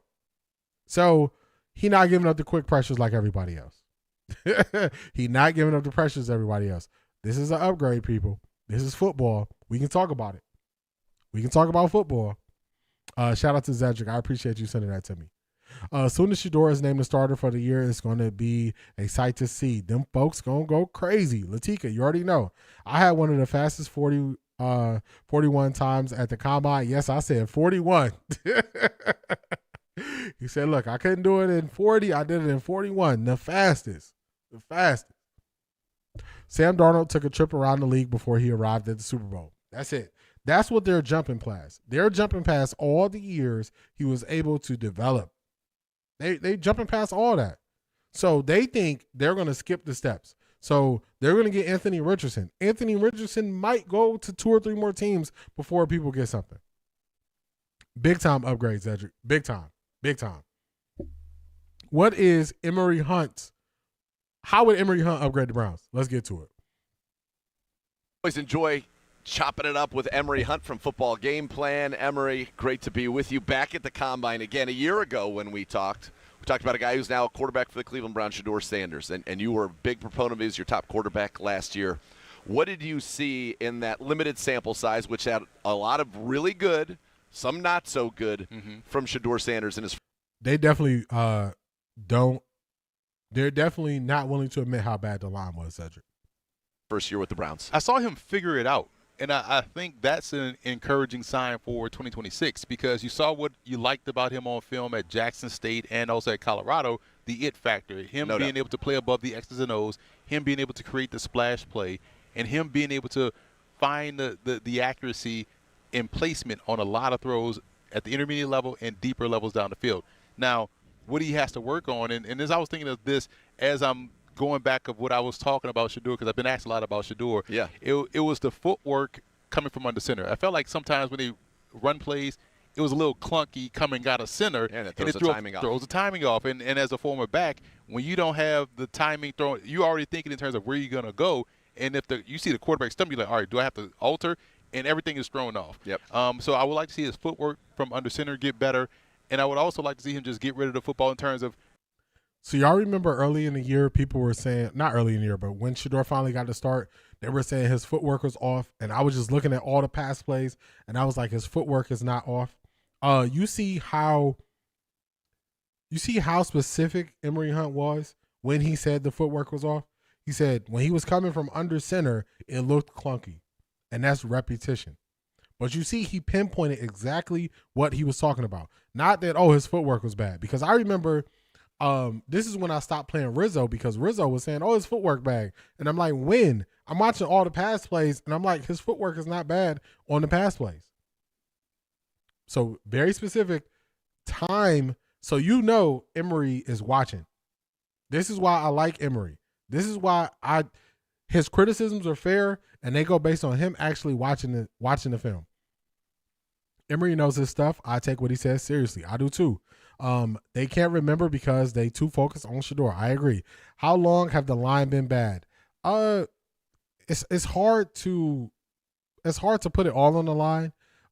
They were historically bad this past season. 2 years ago, they were on a decline, but our offensive system and all that stuff was pretty bad. But Jameis was able to put up yards and all that stuff. So I don't know. This year it was historically bad. Last year we couldn't run the ball as good. So it's been on the decline, I would say. People only look at his Colorado tape, rarely refer to his Jackson State tape. They're not looking. That's because Emory is actually watching and he knows ball. I'm gonna tell y'all the thing that had me drawn to Emory Hunt. If you go to his website, Emory Hunt breaks down every draft eligible player and puts it out in a guide that you can buy. I'm talking about 1,500 players he watched tape on, he watched film on, and he breaks it down. That's when I knew, he on a different level. Different level. So he can recall stuff about so many different players because he actually putting in the work. And once I realized he was doing that, I said, okay, I respect what he's doing because he put in the work. I respect Emory because he keeps it football. It keeps his integrity intact. Talk to him, Marie. Talk to him. Knowing when to let dead plays die and get to the check down faster. Because sometimes, especially with the backs they have, with Judkins and Sampson, it might be your best bet to get them the football right out of the gate before even scanning the rest of the options and let those guys get out and go. when you think about kind of the evolution of the game and from a schematic standpoint on offense, and now it will be tough for him, right? Because now Todd Monken's going to come in. It will be different. So he's going to have to kind of learn probably some new terminology, learn a new scheme. But I thought last year he made some great plays out of structure, but when there were a few times where he got in a good rhythm in structure, he would hit kind of that deep dig. He would hit those balls kind of in tight windows. You're like, that's it. From the pocket, clean, get rid of it. What's kind of the next evolution for him in that standpoint in terms of being, to your point, getting out quicker where the diagnosis is quick, you know where to go with the football, and boom, you just rip it? I think having just a time on task from start to finish, because one thing that no one discussed a lot of during his time coming into the draft process was how many different offense coordinators he worked with from Jackson State to Colorado and how many different play callers he worked with. So he constantly had to adjust and learn new things. So it's not like he can't, right? For sure. And so therefore, I expect him to do that with Todd Monken. Now, in this offseason, he's going to have the time and the runway to learn at the same pace as everybody else, and they're going through the same thing. So that repetition that you need to have success is going to be where it needs to be, and therefore everything will start to look like the first drive against Buffalo or the first drive against San Francisco. You're like, man, they're moving the ball down. This looks easy. This looks good. Right. They don't look like the Barcelona Dragons. It looks easy, right? And so I like the fact that everybody gets to start from a clean slate, an honest slate, and I think we'll see Shedeur look like he looked in college. Yeah. He dropped some bars there, y'all. And the things that he said that stick with me are going to be different than other people. He said he's going to get an honest opportunity, a clean slate, an opportunity to start at the same rate as everyone else. Y'all know that we've been watching Shedeur this whole time, so we pay attention to him not getting a true shot, him not really getting the opportunity. I really appreciate that he highlighted those things. I really appreciate it. Only people that's willing to have an honest conversation know this. Only people that's willing to have an honest conversation know this. DeJuan Jones won a high school basketball state championship with my nephew at Ben Davis. Dude has always been huge. For real. I like him at right tackle. I don't think they should. I don't like the taking the right tackle, put him in left tackle. It hasn't worked for the Browns. Keith Hunt says, I trust his analysis because of his last name. I see what you did there, Keith. Emory stays consistent and never wavers. I agree. Cleveland media really can't stand Emory Hunt for real. They cannot, because he knows what he's talking about. Check him, Emory. Yes, sir. He's the great exposer. That's the key. Time on task will be 1,000 times better this year. I agree with that. I think his footwork needs to be better on handoffs for sure. Y'all gave me something that I'm going to go look at. Besides this week looking at Titus Howard, I want to look at Shedeur on handoffs.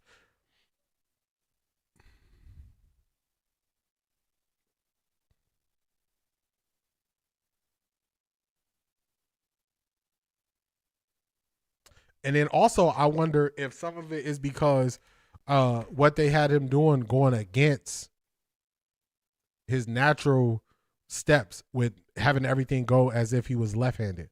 Like, even all his rollouts was like designed for a left-handed quarterback. So I think that could be some of it too. But that's something else I'm going to look at besides looking at Titus's film as well this week. So if you're in the Patreon, we got some more film. It's always film to look at, y'all. Always film. Wait, did we talk about Kevin out here saying he loves Shedeur on podcast? I heard it and I was like, stop it. Get some help. Kevin, that ain't gonna work. That ain't gonna work. Kevin, that's not gonna work. We know the truth. We know what you did. We know you refused to say his name. We know you wouldn't talk about him. Kevin, that ain't gonna work. Lie to the people that don't know no better. Lie to the people that don't know no better. Don't act like Shedeur didn't have 5 different OCs. He knows how to adjust and pick up different playbooks. Talk to him. Talk to him. Emory has my respect because even if he is alone, he will stand on the island by himself and still stand on what he said. Got to respect that. I like it. I like it. I like the fact that he's willing to. I'm like that, y'all. That's a similar trait that I have. Where if I believe something, I don't care if everybody disagree with it. So I like that trait about him. People like that, you can't just sway them with no new information. And I like that about him. That could be it. He was in an uncomfortable situation. I agree. Like because a lot of his rollouts, he was rolling out to his left, throwing across his body, and I don't think that's something you should rely on. You should be rolling out to the right. Where we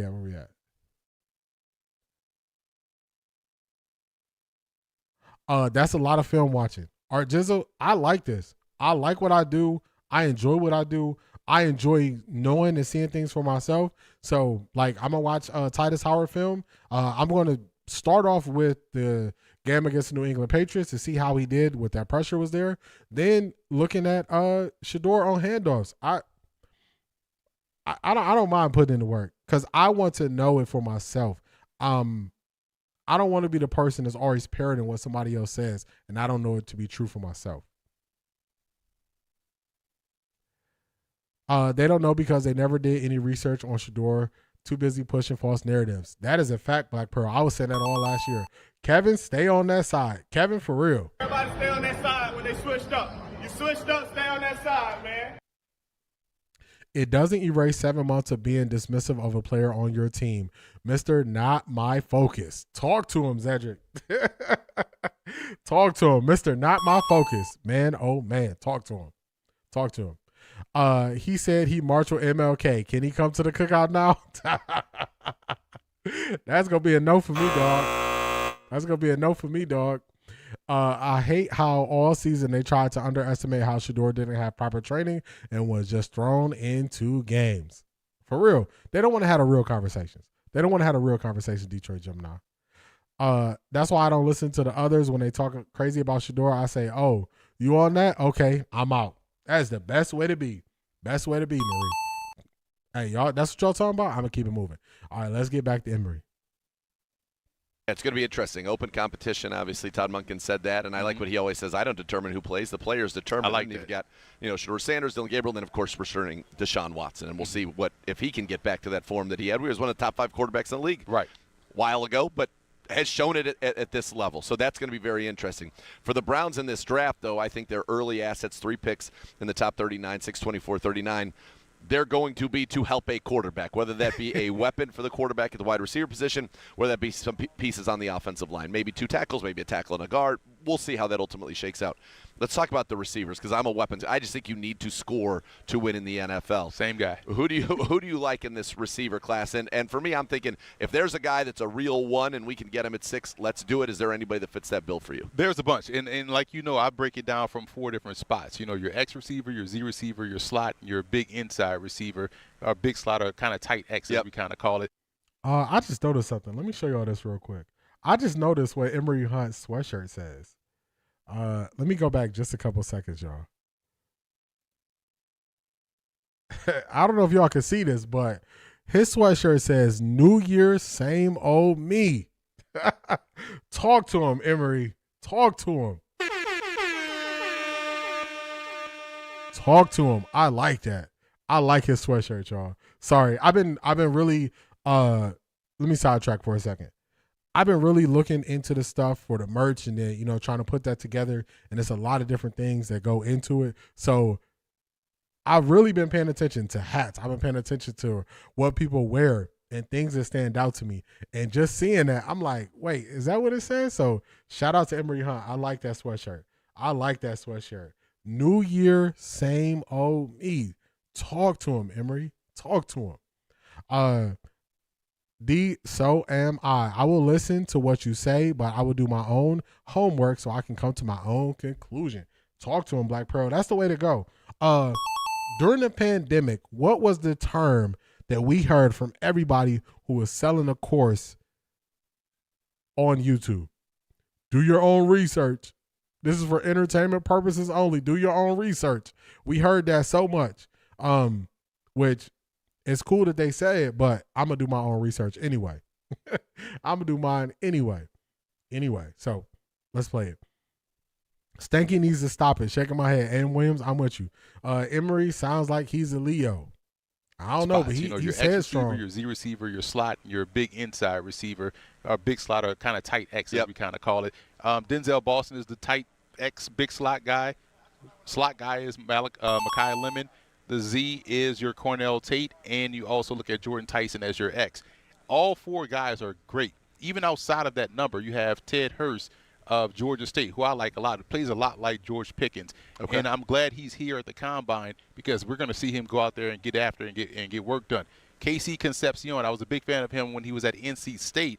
I'm glad he transferred to Texas A&M because they utilize him more as a receiver and not just a gadget guy, end-around guy, put him in the backfield. He can run. He can run, and he can also do those things. He's got to catch the ball. If you can score at the rate he can, I may be okay with a couple of drops, right? Yes, right, But no, you're right. You got to catch the football because that's the job requirement number 1 for wide receiver, right? It's no different than having the Jadarian Price explosive running back that fumbles. So got to clean it up, bro. I love the big play, but you got to clean it up. And I also like the fact that somebody deeper down that we're not talking enough about, Bryce Lance out of North Dakota State, 6'3", 205, and he could play above the rim as you would expect a bigger receiver to play, but he can win short and quick, and you get the ball in his hands. He has the ability to weave his way in and out of traffic like a New York cab and get to the end zone. Those guys you kind of want. It's a catch-and-run league. Can you score? Can you take the ball away? And those guys that I just mentioned all can score the ball. If you're at 6 and you're I like it. I like it. He gave about 6 different receivers that he said, hey, we can go look at. So shout out to Emory Hunt for that.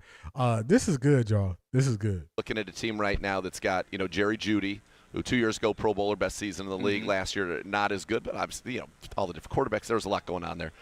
And then the kid I like Isaiah Bond. I think Isaiah Bond can run, and when you watch the tape from last year when you're watching Shedeur, he's behind the defense at least once a game, every single game. I think that he's somebody who really could kind of blow up for. So if you're looking at that framework where you're going, let's talk 11 personnel, you got Jeudy, you got Bond, Cedric Tillman as well would be in the mix, Fannin, and then Judkins or Sampson in the backfield. Who would you want to add to that group? Who gives you, it's 6. Is it Carnell Tate that fits that bill for you? Who would you want to add? That's a great way to frame it because it's like, okay, how do you piece together this offense? What don't you have that you want to add in terms of body type, skill type, and all of those things? Jeudy, to me, is more of a classic Z, a guy that you could put on in motion and let him just go use that speed. Bond is another Z, so you kind of need that bona fide X. So if you're looking at 6, I feel like Carnell Tate, even though I grade him as a Z, can be an X because he reminds me a lot of Devonta Smith, a quiet number 1. Everybody keeps saying that. Because that's like third person said that. Everybody, because to get it from me, everybody is it's peerless, right? Because he played alongside a loud number 1 in Jeremiah Smith. Just like Devonta Smith plays alongside a loud number 1 in A.J. Brown. And I say loud in terms of the game and the presence and the physicality. But Tate is always open. And Tate runs great routes. He tracks the ball rather well. He catches the ball rather well. Denzel Boston, too, will be another one because he's a big physical guy, but also can win short and also does great after the catch. So if you're looking at receivers, I think those 2, if Jordan Tyson is there obviously as well, that can fit the mold of what you want to fit because now you can push everybody down to one more natural slot position, and therefore you have 3 different types of receivers that can all win deep, short, and intermediate. And I kind of like the idea. Let's say it's Carnell Tate, 6'3", gives you a different body type out there.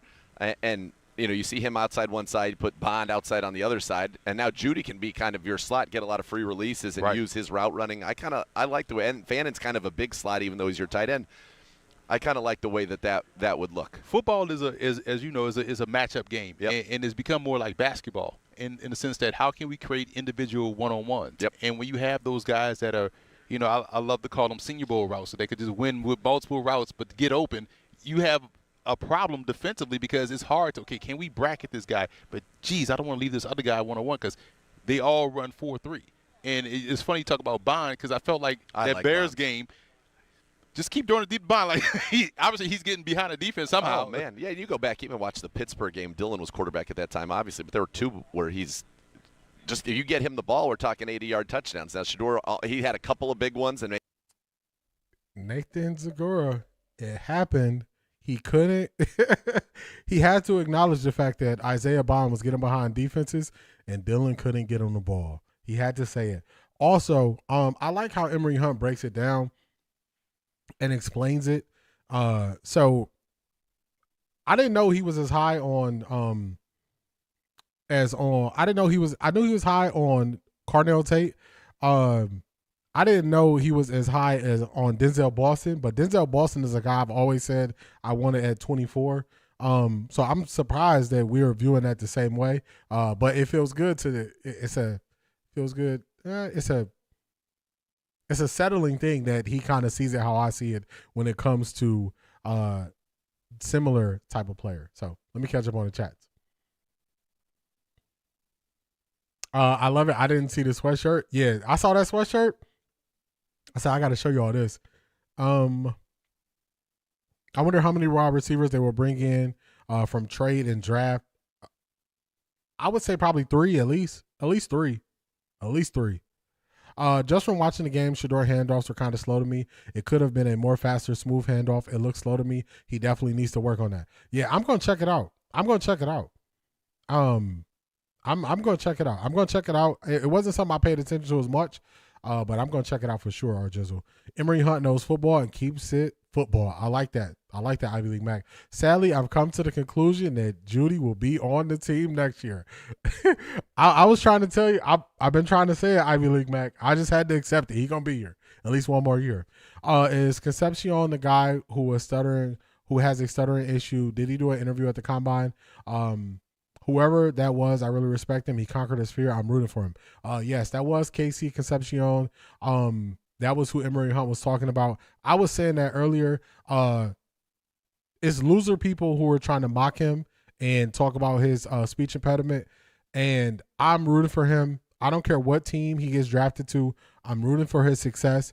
I appreciate the fact that he is getting up there speaking with confidence. He is not letting that stop him. So I'm big on him. I'm drawn to people who show up regardless of how people receive it. So I'm big on Casey Concepcion. I'm getting his jersey, whatever team he go to, as long as they're not playing the Browns. I'm rooting for him to have success. I'm really drawn to him. And also, a lot of people came out and said he was one of the nicest human beings that you'll ever meet. So he has. I'm a fan. I'm definitely a fan. I'm gonna be a supporter of his. So I'm right there with you, Marie. My 2 wide receivers are Tate and Jacoby Lane. That's the second time you talk about Jacoby Lane. I would say if I could only pick 2, I would say my 2 would be Tate and Denzel Boston. I think Barry is going the Philadelphia-Chicago route when it comes to building the Cleveland Browns. They're going to go young with some vets in here and there. I agree with that. In other words, bye, Judy. Down you go. Wide receiver 3 where you belong. You heard that? Everybody can go down the spot if you get Carnell Tate. You heard that, Black Pearl? Judy and a pick for Marvin Harrison Jr., who says no. I wouldn't say no to that, Zedric. I would not say no to that. Wonder what is going rate for Nico Collins. Man, Nico Collins is going to be a second-round pick. He's going to easily be a second-round pick. Him and Shedeur's connection will be box office. Nico Collins, I agree, because he trusts him. He built trust with Nico Collins very quickly. Shedeur can't be the leading rusher in games next season. The running game will help the passing game. I agree. Same here. I'm rooting for him unless he playing the Browns or the Cowboys. That's it. I'm drawn to people like that. Now y'all get to see, I'll say it better. Now y'all get to see who and why I'm drawn to certain players. So I'm definitely drawn to Casey Concepcion, and I'm rooting for him to have a great year, great career, I should say. Let's get a little bit more from Emory Hunt before we wrap this thing up. I thought this was a really good interview. Really, really, really good interview. Y'all see, we don't need Cleveland media. We don't need Cleveland media to have a great stream. Let's get it. Maybe, the Raiders one, if it was just a hair in front, that's an incredible throw that he made right there. That's a touchdown. I need Bond to score on that. Yeah, I would we all want Bond to score. Believe me, he wanted to score as well. But, yeah, all of a sudden, you single up Bond on he's going to run. He just did it all year. Mm-hmm. And we kind of got him, because of his story, get him undrafted. That could really help. But I think that big guy, especially when you get down the red zone, you got the tighter windows, all of that. You need that big body, good, strong hands guy. You can play above the rim or you can make those contested catches. It's interesting because I wouldn't even be upset if they doubled down on a position or double down on linemen. Yep. It makes sense because if you're trying to increase the talent around a quarterback, whoever the quarterback may be, it's about stacking talent. It's about quarterback proofing your roster. 100%. I think that's where people can have the mindset, hey, man, what if they double down? That's why I will always give – maybe I'm the only one that give Matt Millen credit. He had the right idea. When you draft a quarterback, Give him weapons. And those 3 receivers he drafted were the top receivers coming out of that respective class. So I get it. It just didn't work out. But Correct. The process was smart. Yeah. And so I like the fact that they can add someone like a Tate or a Boston or a Tyson that can really get vertical, go and play above the rim. Or if you have to wait and if you want to attack 2 linemen in the first, your Ted Hurst, your Bryce Lance are also big guys that can win up top as well. What do you think about Malachi Fields? Love Malachi Fields. And we saw the Senior Bowl clip from Taylor Green throwing a deep ball and Fields tracking the ball and going up.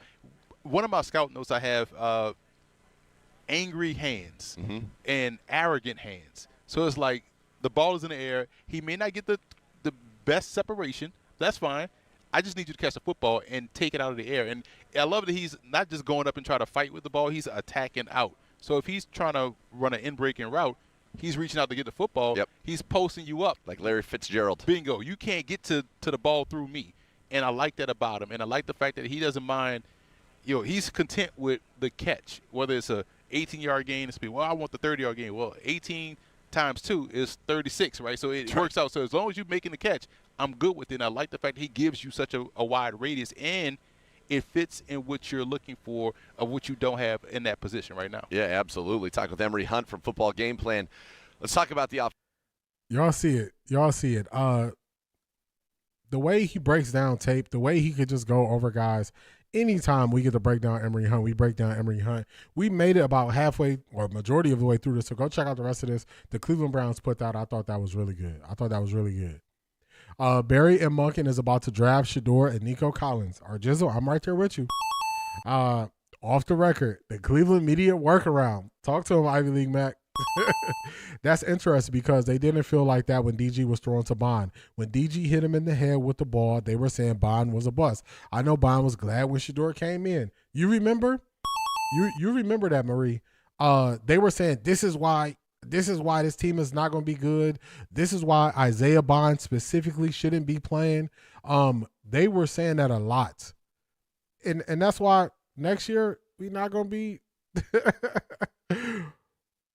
next year we're not going to be worrying about the Cleveland media. I'm telling you, when I'm introducing things like the main event sound, the main event bell, this is to expand the stream, and we can break it into segments, and we're not going to need 8 clips talking about the Cleveland media doesn't understand what they're talking about.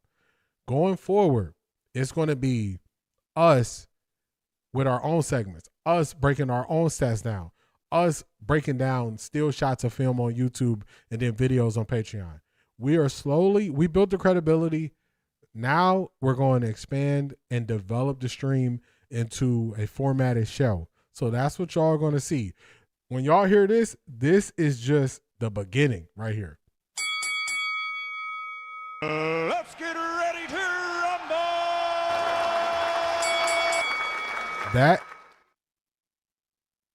That is just the beginning. So the stream's going to change.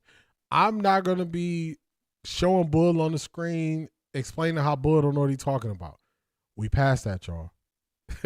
It's about football now. We got a head coach that is a football coach. It's about football. That's what we're going to be about. I agree. Get that running game together. Also, how fast is Q? He got ran down a few times last year. 4-4. I like that. They thought he was trash before Shedeur started, him and Dylan Sampson. They did. Looks like Watson is working out hard, y'all, on IG. He coming back for his QB1 spot. He can try, but mentally the game has changed. So if y'all want me to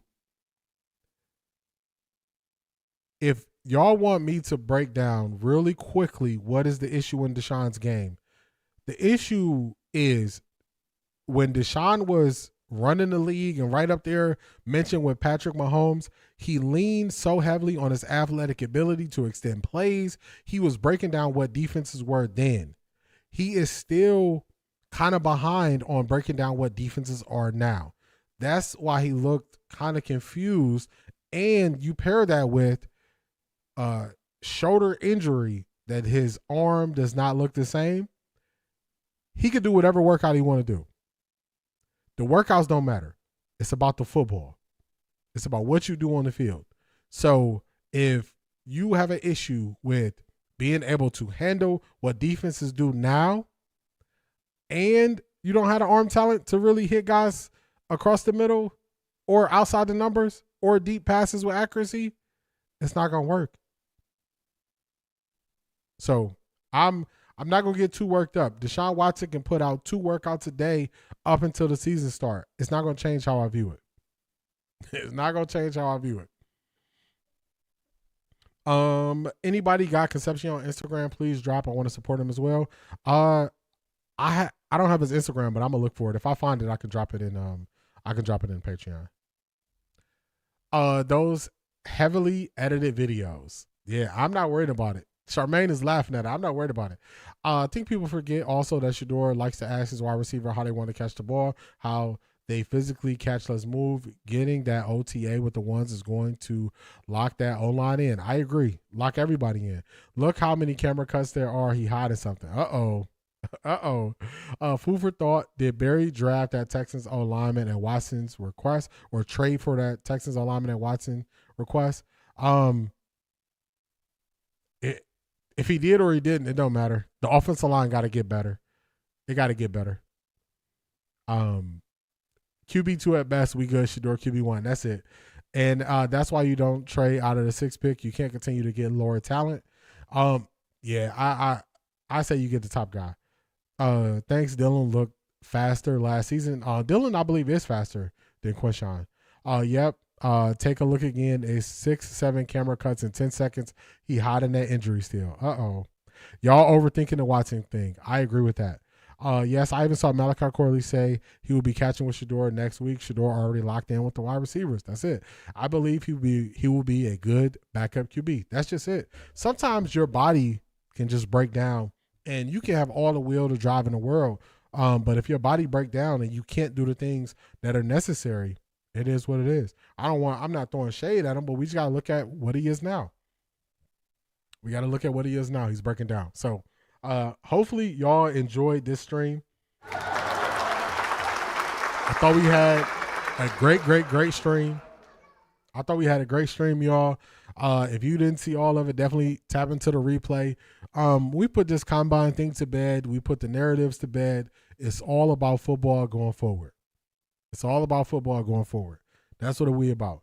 Watson and Dylan can move in with Tom Brady and work out every day. Shedeur still QB1 season start. That's just it. Shedeur called those 2 passing plays to Bond in that Chicago game. He did. So we locked into this thing. It's going to be more and more about football. It's going to be more uncomfortable for people because they don't know about football. They're going to throw more quarterbacks at you. Every week is a different quarterback who hasn't had the success of Shedeur. So don't worry about it. Don't let it get to you.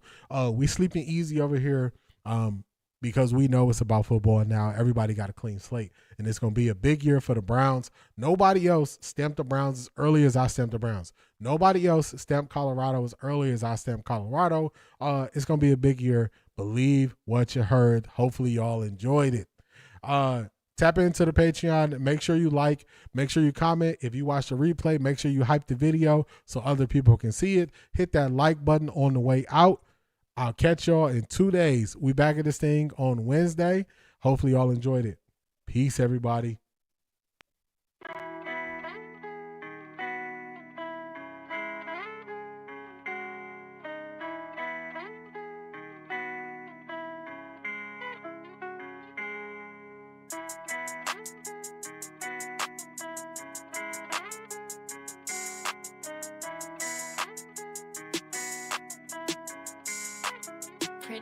Look at what I did. Look at what I started. Look how far I came, dog. I ain't had no guidance. I just did my thing, dog. I just went my hardest. And I'ma go hard regardless. Yeah, I'ma go hard regardless. Yeah. Ran in my check, I ran on my bag, I did what I did. Yeah. Ran in my check, I ran on my bag, I did what I did. Yeah. And how good they judge me. I forgot this, y'all. So hopefully a couple of y'all are still here. Shout out to Press Room Breakdown. Let me show y'all something real quick. So Press Room Breakdown, he shouted me out, and for some reason I didn't see it. I didn't see it until last night. But let me get this. Let me read this. Let's go to community.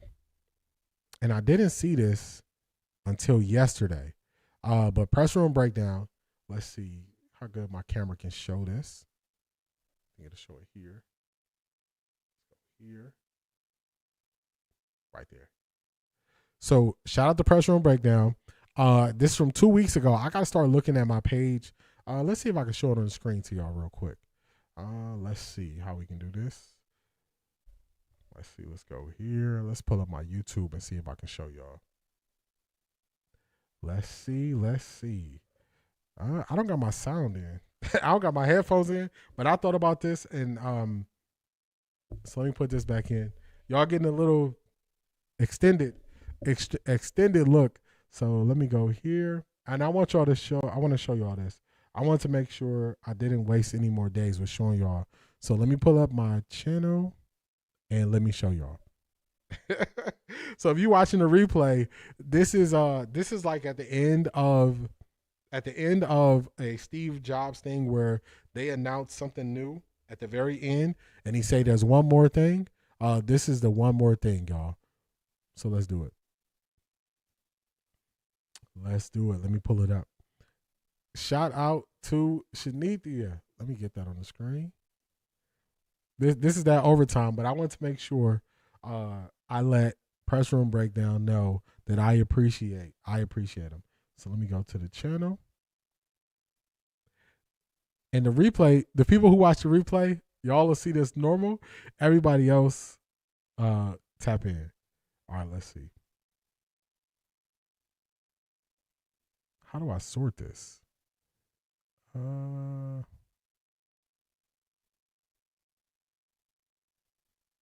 Hopefully I can find it.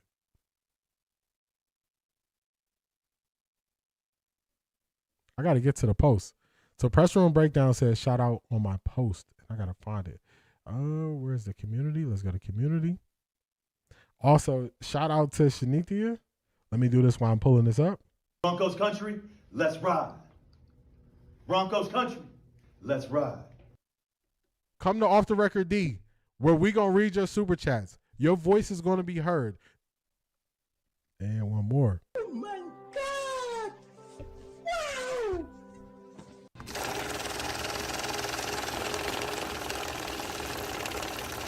I got money. Shout out to Shanithia. Let's go with the expansion. Yes, we're moving this thing forward, Shanithia. We are moving it forward. We are moving it forward. And, you know, sometimes you got to be the change that you want to see.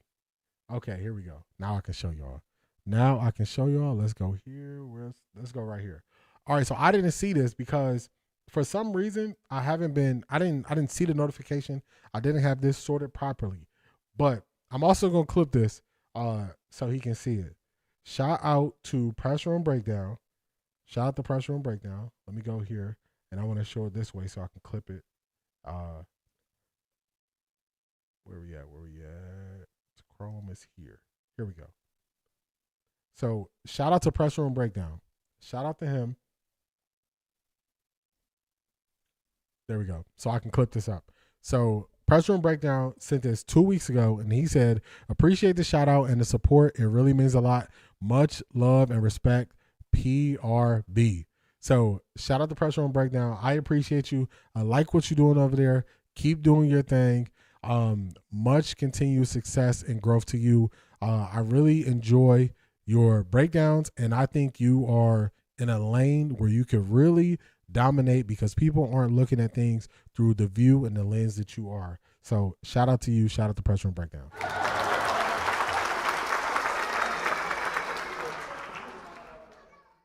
That was a little extended overtime, y'all, but I wanted to make sure I shouted out Press Room Breakdown on the live, and then I want to clip this up and shout him out again because I appreciate what he's doing, and also I'm happy and glad to see the growth that he's seen in YouTube. So shout out to him.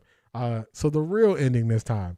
Thank you for all of y'all support. Shout out to Shanithia for supporting the stream. We expanding, we growing, we getting better. Peace, everybody.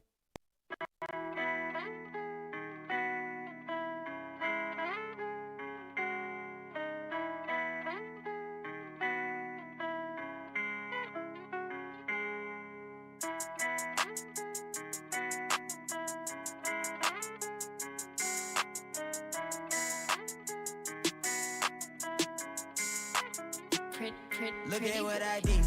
Look at what I started. Look how far I came, dog. I ain't had no guidance. I just did my thing, dog. I just went my hardest.